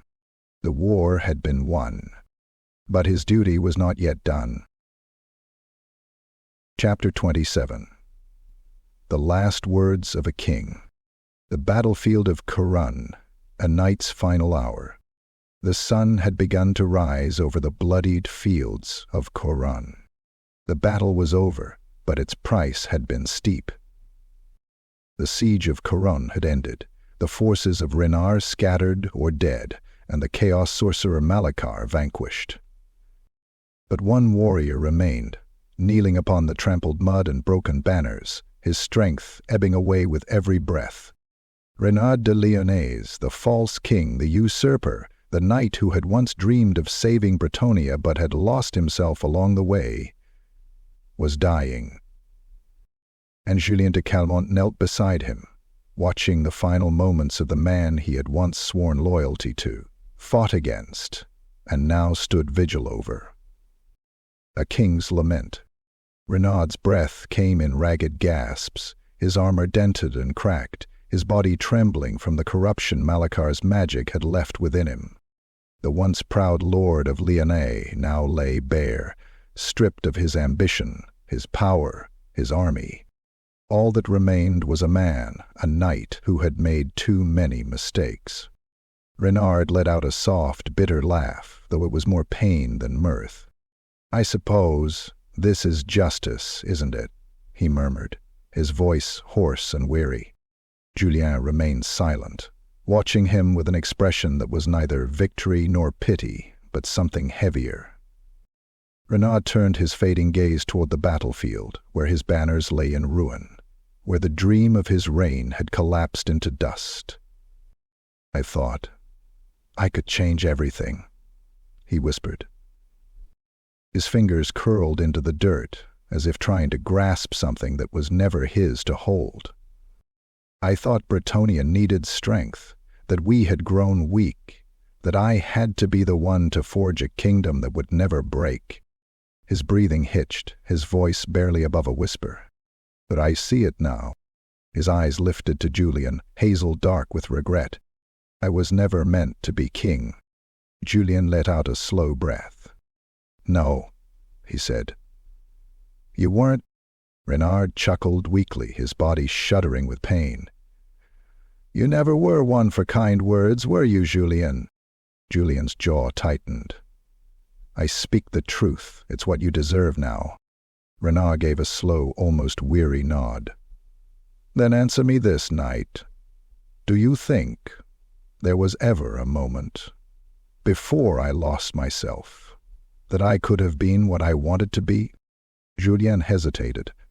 Then, softly, he said, For a moment, Renard closed his eyes, his fingers relaxing against the dirt.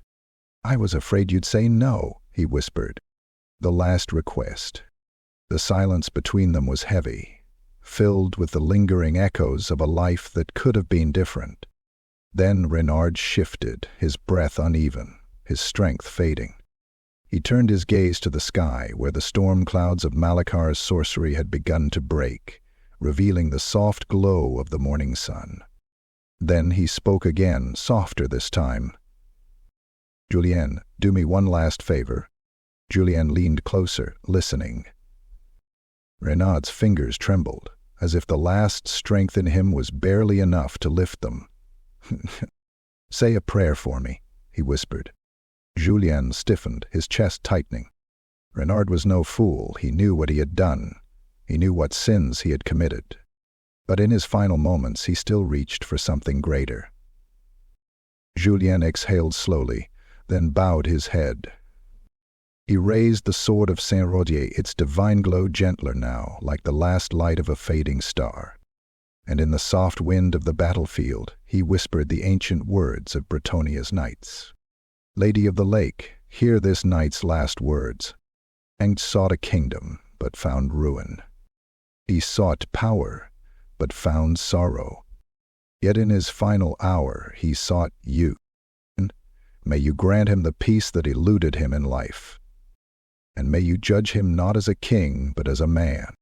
The words drifted upon the wind, carried toward the distant waters, toward the realm of the lady.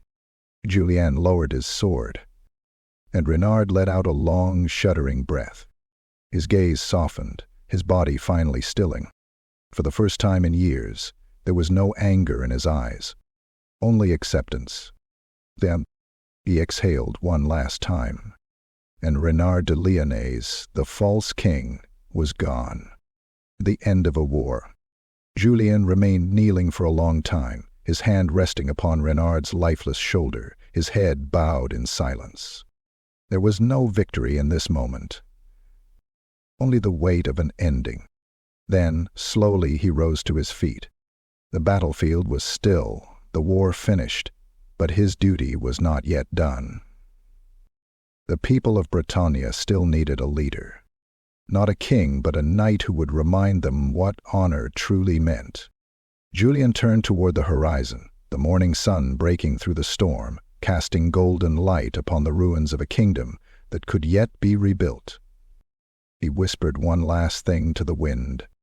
"Rest now, Renard. Let history judge you." Then, gripping the sword of Saint-Roger, he walked away. There was much to do, and Bretonnia's future was waiting. Chapter 28. The True Heir. The ruins of Kuron, a kingdom scarred. The walls of Kuron still stood, but they were cracked, scorched, and stained with the blood of war. The great banners of Bretonnia, once symbols of a kingdom, unbroken, hung tattered and torn, a grim reminder of the battle that had nearly consumed them all. The war was over. Renard de Lyonnaise, the false king, was dead. Malahar, the sorcerer who had fed his ambition, was destroyed. Yet, as Julien de Calmont rode through the smoldering streets of Kuron, he knew that Bretonnia would never be the same again. The land had suffered. Its people had suffered. And now they needed hope, the gathering of lords. The nobles who had survived the war, those who had refused to kneel to Renard, those who had fought for their homes, gathered in the great hall of Kuron, their expressions weary and uncertain. Among them stood Prince Louis de Bretonnia, the last true heir to the throne, his armor still streaked with blood, but his back unbowed. Julien stood before them all, the sword of Saint-Roger at his side, his presence commanding not because of title, but because of action. The lords of Bretonnia looked to him for answers, for guidance, for a future beyond war. Julien took a breath, and then he spoke. The knight's decision. "We have all suffered," Julien began, his voice carrying through the ruined hall. This war was not just a battle for power, it was a battle for the very soul of Bretonnia. The lords listened in silence, their faces grim. "Renaud sought to make our kingdom strong," Julien continued. "But strength built on ambition alone is a sword without a hand to guide it." He was no king. Some lords nodded. Others still wrestled with the weight of their choices. Those who had hesitated to resist Renaud, those who had once thought to side with him. "But there is one among us who is worthy," Julien said, turning toward Prince Louis. The young prince stiffened, his hazel eyes meeting Julien's. "You are the rightful heir," Julien said, voice firm. "You must be the one to lead Bretonnia forward." A murmur rippled through the lords. Some, like Duke Guillaume of Paravent, nodded in agreement. Others remained silent, hesitant. Louis stepped forward. "I am no great warrior," he admitted. "I am not my father. I have not won great battles or earned legends." He looked out at the wounded kingdom before him. "But I will do what must be done. I will not rule as a conqueror. I will rule as a king who serves his people." The murmuring ceased, and slowly, one by one, the lords of Bretonnia knelt before him. A new king had risen, a kingdom to rebuild. As the lords pledged their oaths, Julien watched in silence, feeling the weight lift from his shoulders. He had fought for this moment, but he had never fought to sit upon the throne. This had never been his war for power, only a war to see the right man crowned. And that war was now over. Still, Bretonnia was scarred. Cities had burned. Knights had fallen. The oaths of honor had been broken, and the kingdom would take years to heal. But it could heal, and now, with a true king on the throne, that future was possible. Julien turned to leave the hall, but Prince Louis's voice stopped him. "Liane," the new king called. Julien turned, inclining his head. "Save Bretonnia," Louis said. "Stay. Serve as my sword. Help me rebuild what we have lost." Julien hesitated, and for the first time he did not know what to say. A knight's path. The throne was filled. The war was over. But Julien's journey, that was yet to be decided. Did he stay? Did he ride into the wilds, seeking new battles, new wrongs to right? Or was there still a greater purpose waiting for him? He did not have the answer yet, but one thing was certain. Bretonnia's honor had been restored, and for now, that was enough. Chapter 29. The Road of the Questing Knight. The throne is filled, but a knight's journey is never done. The great halls of Kuron no longer echoed with the sounds of war. The kingdom had survived. Renaud's false reign had ended, and Prince Louis had been crowned the true king of Bretonnia.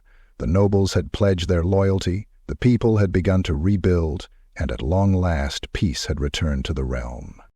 Yet as the banners of the fleur-de-lis flew proudly once more, there was one who did not belong in the royal court.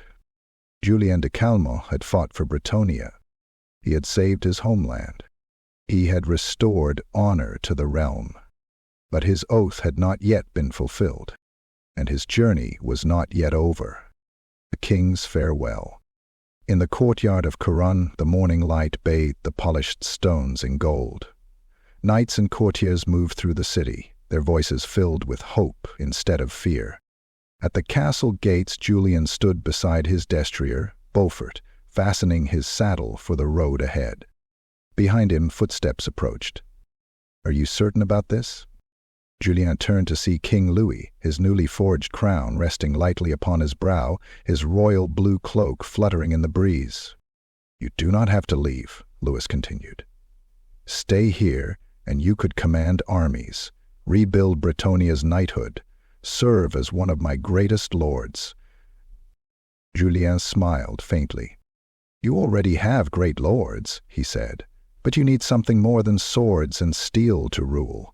You need wisdom, patience, and the will to guide Bretonnia to peace." Louis studied him for a long moment. "And you?" Julien placed a gauntleted hand over his chest, where his heart beat steadily beneath his armor. "I am a questing knight, my king," he said. "My journey does not end here." Louis's gaze softened. "The Grail." Julien nodded. "The lady still calls me," he said, "and I must answer." The war was done, but his true quest had only begun. A knight's path is never still. Julien climbed into the saddle, adjusting his grip on the reins. Beaufort stamped his hooves, eager for the open road.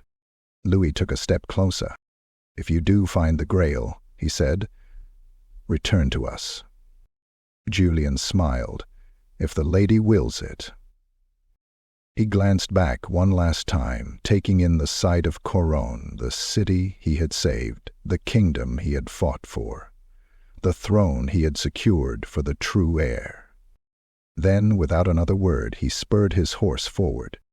The gates of Kuron opened before him, and Julien rode out, not as an exile, not as a fugitive, not as a warrior of rebellion, but as a true knight of Bretonnia, a questing knight, seeking the lady's blessing, riding toward the unknown, where faith, honor, and destiny intertwined. The path was uncertain, but Julien was ready. The road stretched before him, endless as the horizon itself, and he did not look back. Chapter 30. A new dawn for Bretonnia, a kingdom reborn. The fires of war had burned bright, but now, as the sun rose over Bretonnia, they had been extinguished. The kingdom stood scarred, its cities damaged, its people weary, but it stood nonetheless. Kuron, once besieged, once threatened by the false king's ambition, was free. And across the lands of Bretonnia, from the forests of Bastion to the mountains of Paravon, a new age began. The king who was meant to rule. In the great halls of Kuron, King Louis de Bretonnia now sat upon the throne, not as a warrior lord, not as a tyrant, but as a king of honor and wisdom. His father's kingdom had been shattered, but he would restore it. The dukes who had survived the war rode to his court, pledging their fealty. The code of chivalry, once fractured by ambition, was being mended. The knights who had fought and bled for honor returned to their strongholds, vowing to protect their people once more. Bretonnia was not yet whole, but it would be again, and Louis would see to it. The legend of the Falcon Knight. But in every hall, in every village, in every battle-weary stronghold, another story began to take shape. The story of the knight who refused the throne. They whispered his name with reverence and wonder, Julien de Calmont, the Falcon Knight. A man who had fought not for power, not for a crown, but for the honor of his people. A knight who had bested the false king. A warrior who had ridden into the unknown, seeking the Grail, seeking a path beyond war. Some said he would return one day, bearing the lady's blessing. Others said he had already become a legend, vanishing into the mists of time, where only the most worthy could find him. But one thing was certain, Bretonnia would never forget his name. The lady's watchful gaze, and far beyond the sight of mortal men, beyond the lands of Bretonnia, beyond the world itself, the Lady of the Lake watched. From her sacred realm, where the waters were pure and endless, she had seen the trials of her knights. She had seen Renard rise and fall, his ambition leading him to ruin, but not without redemption. She had seen Julien stand firm, his faith tested, his heart forged anew. She had seen Bretonnia fracture, and now she watched as it began to mend. Her champions had fought well, and though many more battles would come, though darkness would always lurk beyond the edges of the realm, waiting for its chance, honor had not perished. The knights of Bretonnia still rode. The Grail still called to those worthy enough to seek it. And the kingdom, though wounded, would rise again. A new dawn.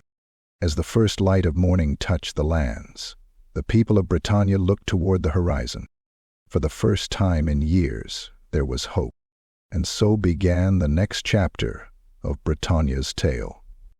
A king who ruled justly, a kingdom learning to heal, and a knight upon the road, riding ever onward toward a destiny unknown.